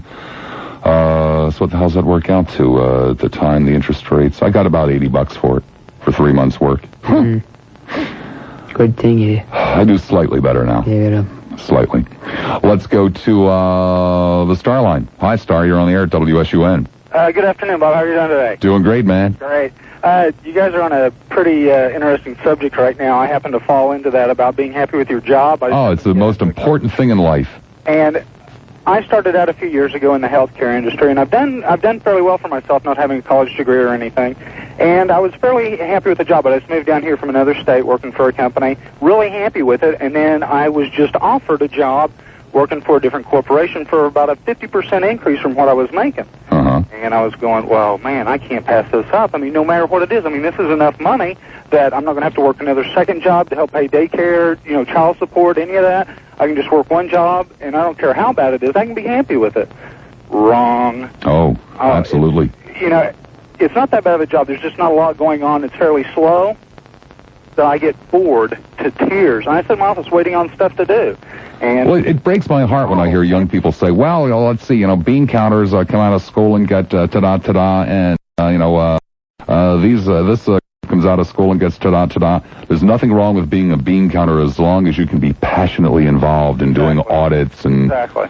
I could wash cars and be happy, and I would be happy with that job, and I could be happy in any relationships, anything like that. But if you're in a job and you're not happy with it, like you said earlier, it does have an effect on your home life and your whole outlook on life, for that matter. Absolutely, positively. And, I mean, I count myself amongst maybe 5%, maybe 10% on a good day of the people in this country who actually enjoy what they do for a living. And I can't begin to imagine getting up every day and saying, oh, God, another day at the factory. I know it. Or, oh, God, another day at the office. If I could have probably spent the rest of my life raking those goddamn cardboard boxes and been happy. I made a game out of it, man. Yeah. And Game of Work. Exactly. It's a good book, by the way. Have you read it? No, I haven't. Never even heard of it. The Game of Work? The Game of... The Game of Work. Thing with the cab driving. That's the way I enjoy driving a cab, because I broke the rules, and I'm the kind of guy that likes to break the rules. And so that's how I survived that. Well, it's good to good advice for it every day and just keep adding to those goals and hopefully make it a little bit nicer place to work, or maybe... Why don't we teach that kind of crap in school, man? Why don't they sit down with the kids and say, look, chances are your life's gonna suck. Chances are that, next 50 years ain't gonna be that pleasant, so goddamn it, you better do something to make it better, and these are some of the kinds of stunts that you can do. Why don't we teach that in school? Who knows? Oh, man. Either do I. Ought to mention it, so. Yeah. Okay, Bob. Hey, thanks for your time. Hey, thanks for yours. Bye-bye. I think we should teach that in school. Sure. So we don't level with people in school. No. We don't tell them what they're going to be facing. And when you're 17, 18, 20, 21, 25 years old, you don't really know. It's not a bed of roses, but it doesn't have to be hell either. You've got to accept what in the hell your lot is and make the best of it. And there are ways of doing that. Kids think everything's going to be better once they get out of school. Poor things. Do you tell how old you are? I don't know how old you are. I've heard rumors, but Morning Mom has speculated as to how old she thinks you are. So you don't tell how old you are. I don't care. I'm not asking you to. I don't care. What do you want to know for? Well, you're far enough away from 26 that you have to shield your eyes to be able to look back, right? Yes, I've passed 26. Would you want to be 26 again? Let me think. What was I doing at 26? I had a pretty good time. Just being 26. Would you want to go back and be 26 again? If I knew what I know now. Well, no, you can't know what you know now. Well, then no. Either would I. I mean, I'd love to have the eyesight. I'd love to have the knees. I'd love to have other abilities that I used to have at that age. And but beyond that, outside of the physical, not a chance. Not a chance. I mean, what if I could go back and be 26 years old again? And the afternoon of August the 28th, 1970, I was not at the Carousel Bar, but maybe he had gotten hung up that afternoon and was making whoopee with some weird chick, and I was not I wouldn't be here today. I wouldn't want to take that risk. Wouldn't want to take that risk. All the crap I've gone through, all of the failures, all the defeats, gladly put up with them to be where I am today. Wouldn't dare risk again. Yeah. That kind of stuff. Might still be there, working on the boxes. Let's go to the Star line. Hi, Star. You're on the air at WSUN. Hey, Bob. Hey, man. Yeah, you're talking that young man that was calling up, and you gave him some excellent advice. I hope so. I mean, the best advice I think I've heard on the radio. I know two people that are happy with what they're doing, and one's a commercial artist and the other one's a musician. And as far as myself goes, I like my gig. Maybe I'll find something else to do, but I don't mind what I'm doing. Maybe they'll provide you with a better phone, too. Well, I don't have an outside antenna. Oh. Is it that bad? Yeah, it's getting worse. Okay, Bob. Did you try when you get closer? God, I hate to do that. It's 5:14. Yes, AM 620 WSUN. Don't have unprotected radio. Who knows what you might catch from the other guys? What really happened? March 31st, 1596, French philosopher René Descartes was born. Considered the father of modern philosophy, Descartes is famous for the phrase, "I think, therefore I am." But he arrived at this statement only through trial and error, and this is what really happened. Finally, after many years of very hard work, I am very close to a major philosophical breakthrough. Now, let me see. I think, therefore, I am thinking. Whoa, that's pretty good. Okay, so yesterday, I thought, therefore, I was thinking. Hey, so that would mean tomorrow I will think, therefore I will be thinking again. Hey, this philosophy stuff is pretty easy once you put your mind to it. I think, therefore I am. Back in the 16th century, you could actually make a living coming up with stuff like this. And now you know... What really happened? Oh, hell, it's a lot better today. Let's go to the Star line. Hi, Star, you're on the air at WSUN. Bobby, free calls. I'm digging it, man. I'm digging it too, man. You're one of the greats. You know it. I know it. Everybody knows it. That's right. The reason I wanted to call, it takes me back many, many years to Fort Homer Hesterly Armory, where they would have the championship wrestling from Florida, featuring the great Malenko. He does have a kid. I went to school with the kid. Yeah, but I don't think he did when Sharon babysat for him. Hey, isn't that something? I didn't realize she was that young. Huh. She's a babe. Yeah, Sharon's a babe. But at any rate, we used to go with my grandmother. We knew it was fake, but she would just sit there and howl and go, "Get that bugger! Get that bugger! He's bad!" And they would just like blatantly cheat. I would love it when they would pull out a foreign object, and you'd hear the announcer yelling about, "He's got a foreign object! He's applying it to the forehead," which would basically spew blood or ketchup or something. Well, you see, first of all, I'm real uncomfortable with that word fake, because that implies that everybody who goes there thinks it's real, and virtually nobody does. They don't think they don't know that it's fake. They know what it is. It's entertainment, period, man. You're absolutely right. And the thing that was absolutely fun about it is to just get involved in it, knowing full and well what was going on, knowing that everybody would cheat like crazy. The ref would never see it. That's what used to kill me. The guy would pull the foreign object out and just be just wailing on the guy's forehead with a rock or something. Mm-hmm. And the referee would be looking around adjusting a turnbuckle while the crowd would be yelling at the ref, "Hey, he's cheating, he's cheating, he's cheating," and nobody would see it. See, professional wrestling is so much like real life for the masses. Because that's what happens in real life. You know, when the boss is stabbing in the back, his boss is looking the other direction, adjusting the turnbuckles. Well, I think back to those days, and my grandmother's passed on, but we used to have such fun going to the wrestling, and the correct pronunciation, by the way, is wrestling. Oh, of course, excuse me. Yes, you're correct. Rastling. There are two words in life that I just do not pronounce correctly. Wrestling is one, and nuclear is the other. Well, you could look it up in the dictionary. I will. It says wrestling. But, you are one of the greats. We love you. And I just hope that more people will listen to you. And you'll wait a second, man. You said one of the greats. Who else would you include in that? Oh, excuse me. You are the greatest. Oh, okay. I appreciate you correcting me in that respect. But, we thoroughly enjoy calling you now for free. MobileNet is the greatest. They apparently came through. I kind of wonder whether 95 Star wasn't out there the whole time. Apparently it was. Beautiful. See, they never disconnected it, and we finally figured it out after 6 months. Yeah, and who's going to pay me for all the bucks that I've spent, in just enjoying calling?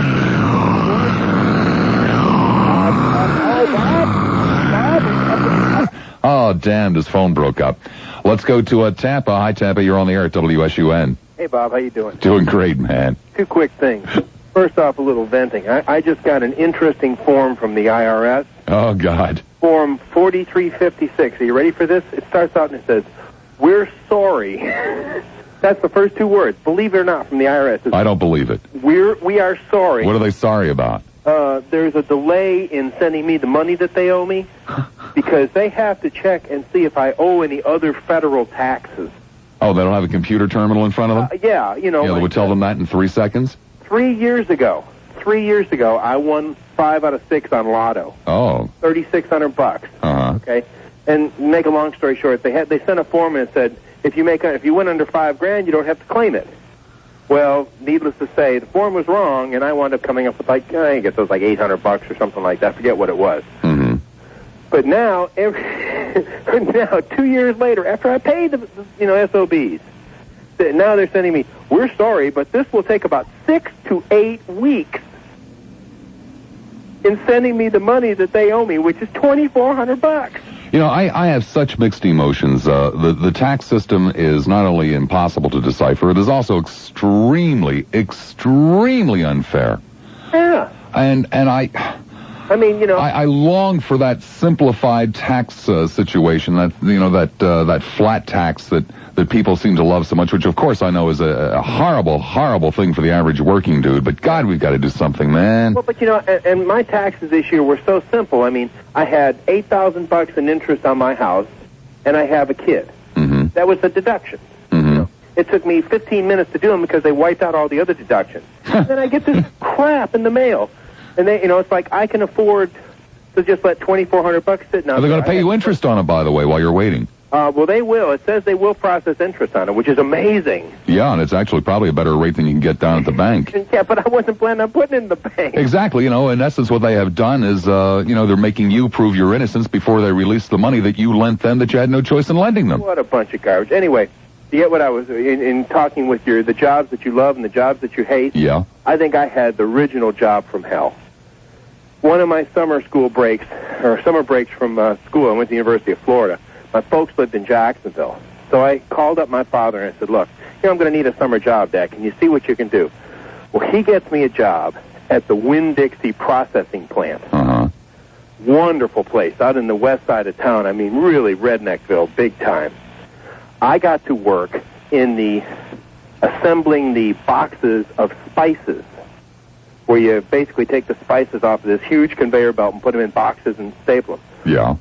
You would always, invariably, at least once a day, red cayenne pepper would come down the conveyor belt and would burst into dust and just cover you in like red cayenne or chili pepper or something like that. Well, you know, I thought maybe you were exaggerating when you said job from hell, but if that's what you're talking about, okay, I can go along with that. What's even worse is all the people that worked there were old ladies that were Bible thumpers, and they would have luncheon Bible studies. Oh, man, job from hell, yeah. Long. And every Monday morning when I'd come in after partying, they'd all try to save me. Every Monday. Sounds like a great job. Do they still have an opening down there? Oh, yeah. If they do, Bob, you can have it. Just give them. I was thinking of John, actually. That's all I had. I'm out of material. Okay, great. Thanks, man. Have a good one. Let's go to a cell phone. Hi, Sal. You're on the air at WSUN. Hey there. You were talking before about that guy that wanted to get into broadcast journalism? Yeah. Yeah, as it happens, I'm the news director of one of the network affiliates at a media market station here in Florida. I've been in the business for about 14 years, and I've seen a lot of changes, and I agree with you that it ain't what it once was. No, this is not a fun business anymore.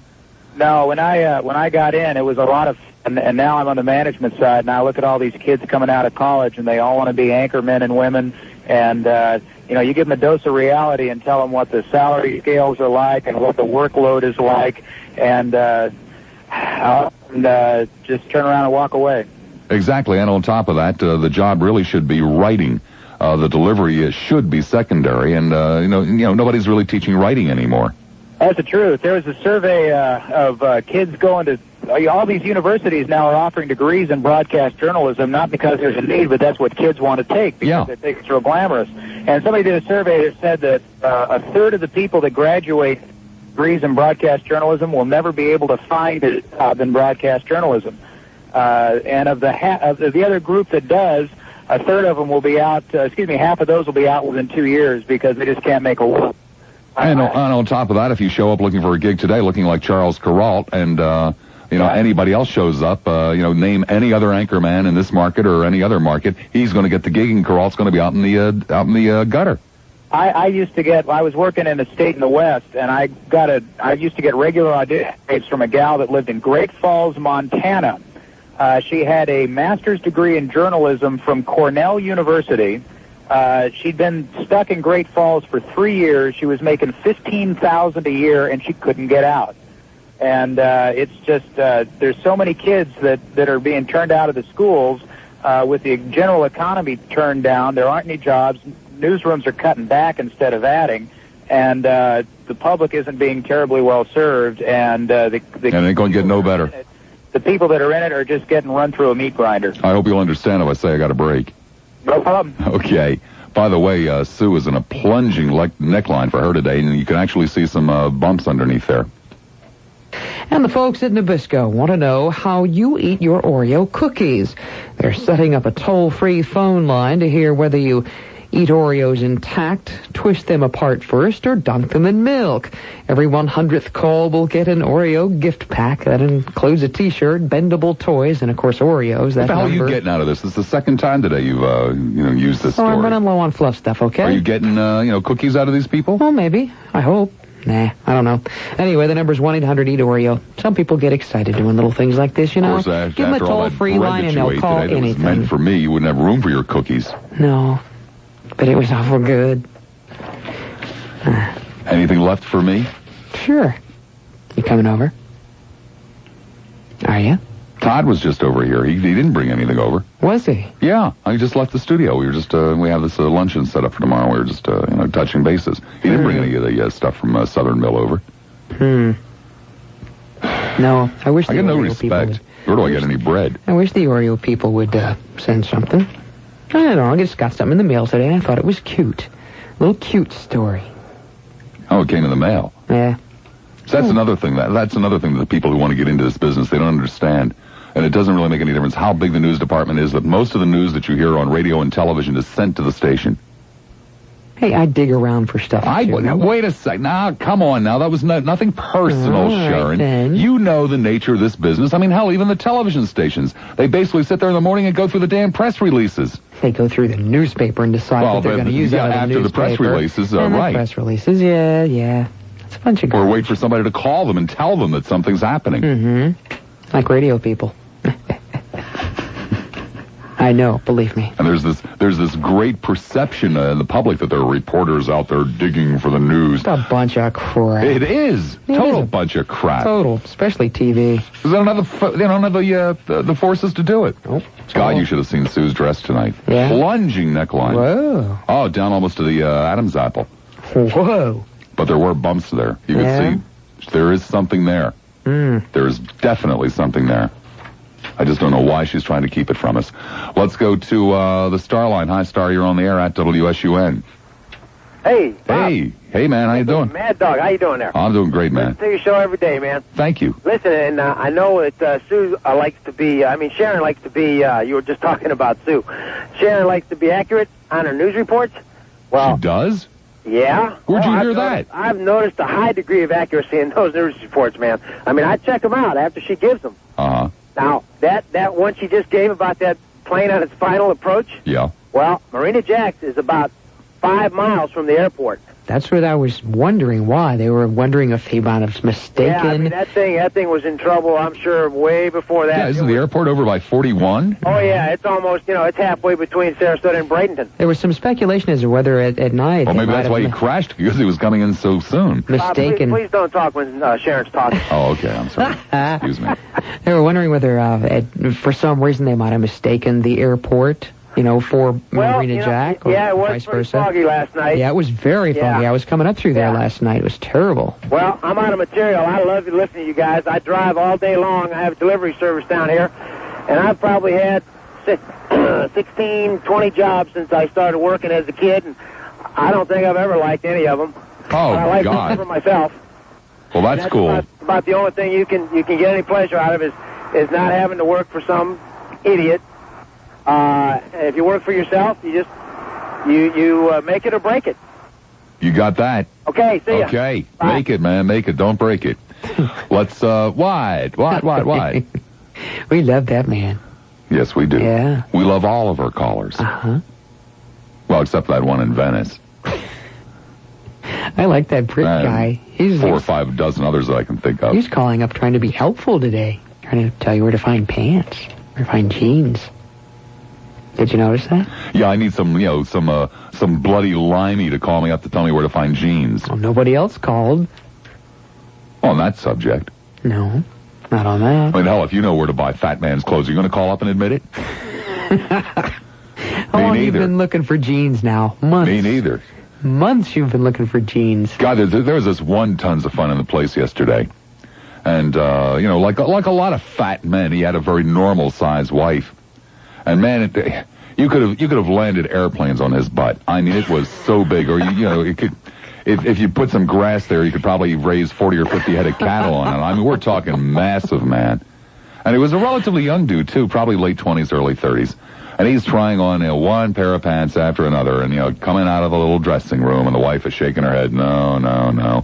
And finally, she gets to one. She says, "Yeah, they look good on you." They didn't. I think she just got tired.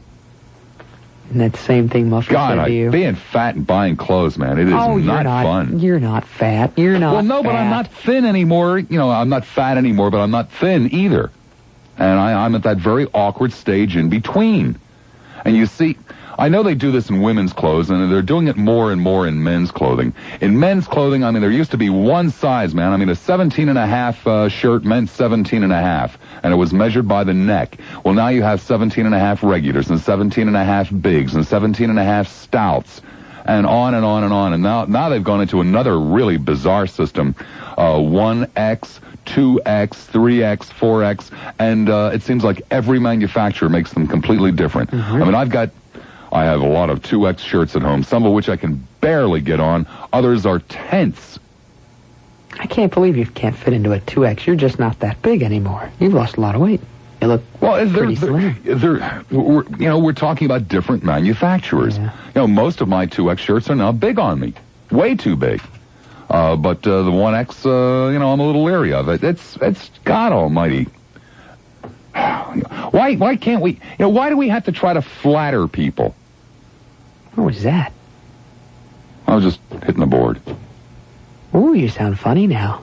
What do you mean I sound funny now? Sound different. What'd you do? I do? Yeah, I didn't do anything that I know of. Oh, you sound very different to me. How? Oh, I don't know. You sound the same in my headphones. John says I sound the same in there. My. Well, you sound quite different in my headphones. Really? Slimmer. Sexier? Yes.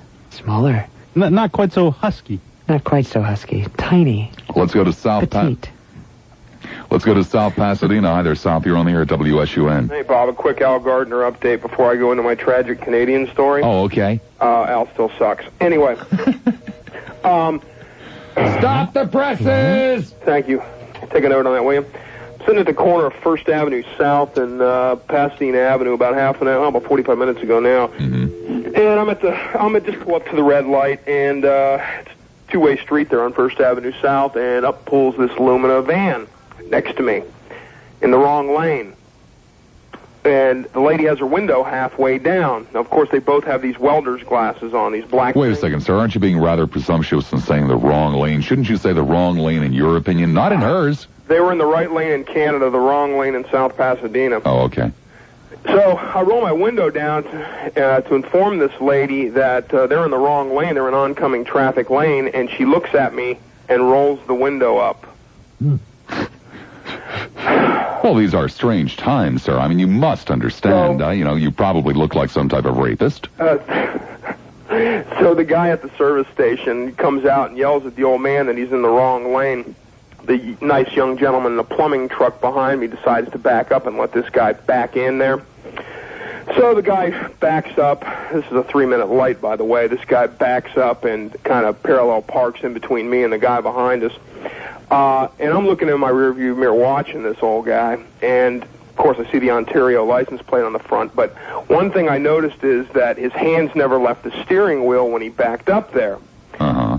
In other words, he didn't really turn around, yeah. Light turns green. I hit the gas and go forward. He hits the gas, goes backwards, hits the plumbing truck. How do we get by all summer without these people? Man. I got to tell you, these. If you see an idiot doing something wrong in a car, the wrong way, hitting a curb, whatever, 9 chances out of 10, it's an Ontario license plate. You've seen it. I mean, I'd like to rent one of these big Ford Grand Marquis that seem to be like the Canadian car of choice, and put a bumper sticker on it that says "Paybacks or Hell." Get some of those black, welder's glasses. Drive to Ontario and hit curbs, drive the wrong way on one-way streets. There you go. Left-hand turns from right-hand lanes, run red lights, go 30 and a 55, and stiff a couple waitresses. You know what I mean? Well, I've got a different audience here than that Rogers guy. Maybe we should put together a couple of plane loads of people to go up to Canada and just rent cars and drive around for 3 days. Oh, you mean you're not trying to pick up on guys with vacuum pump? No. Anyway, talking about suits, I got a particular problem. My the jackets, I wear a 52. I've got big shoulders. Ooh. Inevitably, when you go to get a 52, the pants are like a 46. Mm-hmm. All the time. You've seen it before. Actually, I was looking at some yesterday. 43. 52 Right. chest and a 43 waist? Yeah, right. Well, my waist is a 38, so you try to... Are you serious? You take a pair of 50 or 46 pants and try to get them sucked down to a 38. It's a funky-looking pair of pants, Bobby. You must be a funky-looking dude to have a 52-inch chest and a 38-inch waist. What are you, some kind of a weightlifter or something? Absolutely not. That's just what they gave me. Wow.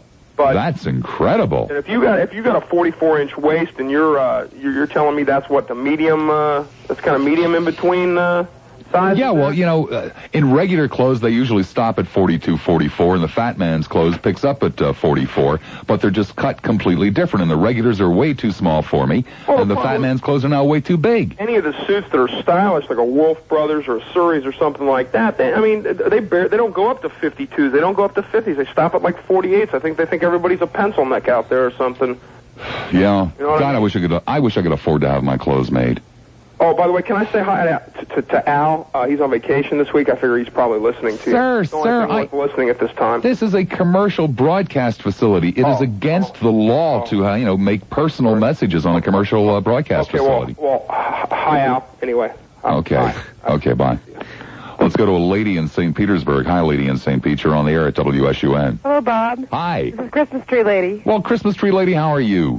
Thank you for that lovely, lovely frame, as well as the pictures, but that's a beautiful frame. You like that? Oh, I really do. I didn't know if it would match with your stuff. You said something about Art Deco, and I thought that might match, but I wasn't too sure if you had anything black. Yeah, it's very deco-ish. Okay, I'm glad you liked it. Are you feeling better, I hope? Yeah, I thought the picture came out good of you, too. Yeah, we enjoy it. Thanks for thinking of us. Sure. You were talking about the Moody Blues before. Right. One of my favorite groups. I think I heard John. You hear that, Sharon? Yeah. This is a woman of taste. Well, she liked one song in the 70s, too, huh? Oh, no. Watching and Waiting, and, there's just so many beautiful ones. Tuesday afternoon. Yeah. Some of the ones that are more popular aren't the ones I really like. What albums do you have? Oh, God. Boy, they were popular, huh? In Search of the Lost Chord? On the Threshold of a Dream? Yes. I've got about 4 or 5. You embarrass me now. I don't know the names of things. It's very, very embarrassing. Did you ever hear anything by them that's new? One cut they did at the concert that I watched Saturday night, and it's just like the old days. And my wife informs me that they do have a new album out. Because actually, when they said this is from the new album, I turned to my wife and sarcastically said, "Oh, that must be the one they did in '77." And no. she informs me that there is new material out, and so I'll probably pick some up. I can tape it for you, but you got to get a tape player. I'm not going to get a tape player with my system. It's not going to happen. My tapes don't hiss. Sure they do. No, they don't. They're Christmas Tree Lady, you're forcing me into a very awkward position here of saying, that's because you don't have a stereo as good as mine. You know which one you should get because so many people give you tapes that you should really have a tape player in your house. You should get a Sony. They have a Sony, it's got a Dolby S on it. A Sony? It won't match my Yamaha equipment. But you can hook it up, it doesn't matter. It does, too. No. All of my stuff matches. Oh, mine doesn't. I have all kinds of different stuff. Well, that's because you're not filthy rich like me. Yeah, but that Sony... When I went in to buy this stereo system, I went in and I... Dolby S. Sony is one of the only ones that makes the Dolby S. There are a few others. Well, of course you need Dolby for, to cut out on some of that hiss. Dolby S is better than the B and the C. Well, anyway, when I went in to buy my stereo system, I said, do you people carry B&O, Bang & Olufsen? And he said yes, but they didn't have in stock what I wanted. And so the salesman immediately took me over to this other stuff, and I said, well, why did you bring me here? And he said, well, because when you told me that you liked B&O, you told me that aesthetics were as important to you as the acoustics. See, I've never had a system that completely matched before. Never. Probably never have one again. But I thank you for the offer anyway. I'll just go out and buy it on a CD. I have some older stuff that I just acquired, too, some special stuff that they put out, way a long time ago that wasn't out on their albums. They're special imports. I have some other stuff if you want me to tape it for you. Okay, that's a deal. Find. That's a deal. That I'll take. Okay. Okay. Okay, so I'll send it. Where do I drop this off at? I don't know where you're at now. Oh, God, I'll have to give you to John. Hold tight. It was a lot of fun. My wife is coming over after work today, and I had to give her directions on how to get here. Well, you know, there's a blue building, and you go up to the third brick house. It's the only way I know how to get here. It's 546. Neil Rogers, God, it's the best of Neil. Weeknights at 6 on AM 620 WSUN. Entertaining talk radio for the 90s. What really happened? April 5th, 1887. Anne Sullivan succeeded in teaching Helen Keller the meaning of the word water. History tells us she poured some water over Helen's hand while spelling out the word in her palm. But Sullivan's methods didn't always work so well, and this is what really happened. Helen, I'm so proud of you. You've learned the meaning of water. Now, I'm going to teach you some of the different kinds of water. First, cold water. That's cold water, Helen. Good. Now, scalding hot water. Very hot water. And that about does it for water. Now, let's learn about fire. Teacher Anne Sullivan. If you think teaching Helen Keller about water was rough, imagine what happened when they got to sucking chest wound. And now you know what really happened. God, I hate when that happens. You know, it's what he says, well, what albums do you have? Because you either sound like a moron, well, I don't know, I've got that one that's it's kind of brownish with, swirls and squiggles on it. I got that blue one that's got kind of like, there's a weird face in it. Or you sound like a liar. I just don't know. Let's go to a Spring Hill. Hi, Spring, you're on the air at WSUN. Hello? Yes, hello. Oh, is this Bob Lassiter? Yes, it is, sir. My wife just pulled in a driveway. I've been listening on the radio here, and I like your program. Well, thank you. But now I'm so confused to what I was going to talk to you about. First of all, I try to call... Well, you can imagine my state of confusion. Pardon? You can imagine my state of confusion. No, I thought that you originated out of Miami. No. Okay, well... Now, I am fat. See, I've been writing this stuff down. And the lady called in about her stereo. Uh-huh. Now, I forgot what I was going to talk about, but I wrote that down. You give a lot of good advice, I think. Yes, I do. That's what I'm here for, to dispense advice. Can I ask you your age? 48. Okay, I'm 58. 10 years difference, that ain't much. Well, you told that Not if you really love each other. Pardon? I said, no, it's not that much. No.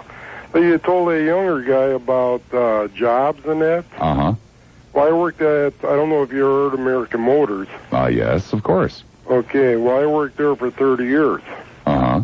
Then Chrysler bought the place. Kenosha. Kenosha. Hey, right, I know Kenosha. You know Kenosha? Sure, I used to live in Chicago. Oh, you did? Well, yeah, then you know it well. But when Chrysler bought it, it don't make any difference now. I could still be working there. I'd be working in the motor division. Yeah, they lied to you. Lied through their teeth to you when they bought that place. Pardon? I said they lied to you. Oh, yes. Yes. The Coca. He brought a lot of people back to work, but they left jobs that they were established in. So they gave up the jobs to come back to AM, for the pension and benefits and whatever, But that only lasted 2 years. A lot of them guys were really up in arms. But like I say, I had my time, my 30 years to retire. But I thought, sort of sorry for the rest of the guys that couldn't make it, or the girls. Well, you had mentioned earlier in the call that I give good advice. Pardon? Yes. Could I give you some? Yeah. 576 WSUN is the telephone number. So what Beatles albums do you have? I don't have that many Beatles albums on CD. I do have Sgt. Pepper. I do have Abbey Road. And... so you don't have any Moody Blues, do you? Yes, I have Moody Blues. You would know the titles. No, I wouldn't necessarily know the titles. I mean, Beatles are different, man. God. You equated them with the same Yes, I said the three most influential groups are the Beatles, the Stones from that era, the Beatles, the Stones, and the Moody Blues in that order. But almost no one knows the names of any of the people in the Moody Blues. That's what I'd said. Let's go to Bradenton. Hi, Bradenton. You're on the air at WSUN. Hi, Bob. Hi. Hey, Graham Edge, drummer for the Moody Blues. He's got a place down here in Bradenton, right on the Manatee River. He does? Yeah. I do some work. I do aluminum work, and we put soffit fascia, and we had painters contract to paint the house. And the people that live in the Sarasota area are just—it's incredible the number of famous and good people that live there. You wouldn't Unbelievable. know it. You wouldn't know it. To drive by the place, it's not a fancy, smanchy, $300,000 home. I mean, it's a 3-bedroom, 2-bath. That's I'll be quite damned. small, really, but it's a nice place. I'll be damned. And he's got a Cadillac it's not brand new. It's probably an 88 or 89. Well, hell, man, it's expensive employing all of those symphony orchestras. They probably don't make that much money. No doubt. But great guy. I mean, we got to meet him. He came to a housewarming party before he left for England in November, and he likes to scuba dive. His fiancée, Amanda Edge, is 28. He's in his mid-40s, mid to late 40s, but super nice guy. It's just amazing how they all look like, gentle grandfathers now. Right. Like the Rolling Stones, they're just as old, but they don't look like grandfathers. Yeah, but a nice guy, loves to drink red wine. All right. A lot of it, yeah. But super people. But he was telling me that himself and the guitarist, and I guess John Lodge, were the three forming members when they were in high school back in '64. And the guitarist left the band to finish high school, and then finished and then came back and started the Moody Blues, and I guess Hayward and the other fellow sort of came on after that, and heck, what's John saying, that they only had one good song? They had, there's something... John, John's being a 90s smartass. John thinks that, Janet Jackson's perhaps the most influential artist of our times. Oh, yeah, that Madonna, too, right? Right. Yeah. Well, hey, man, thanks for the call and the info. You bet. Okay, tell him next time he's having a party he could invite me. That would be nice. It's 5:56.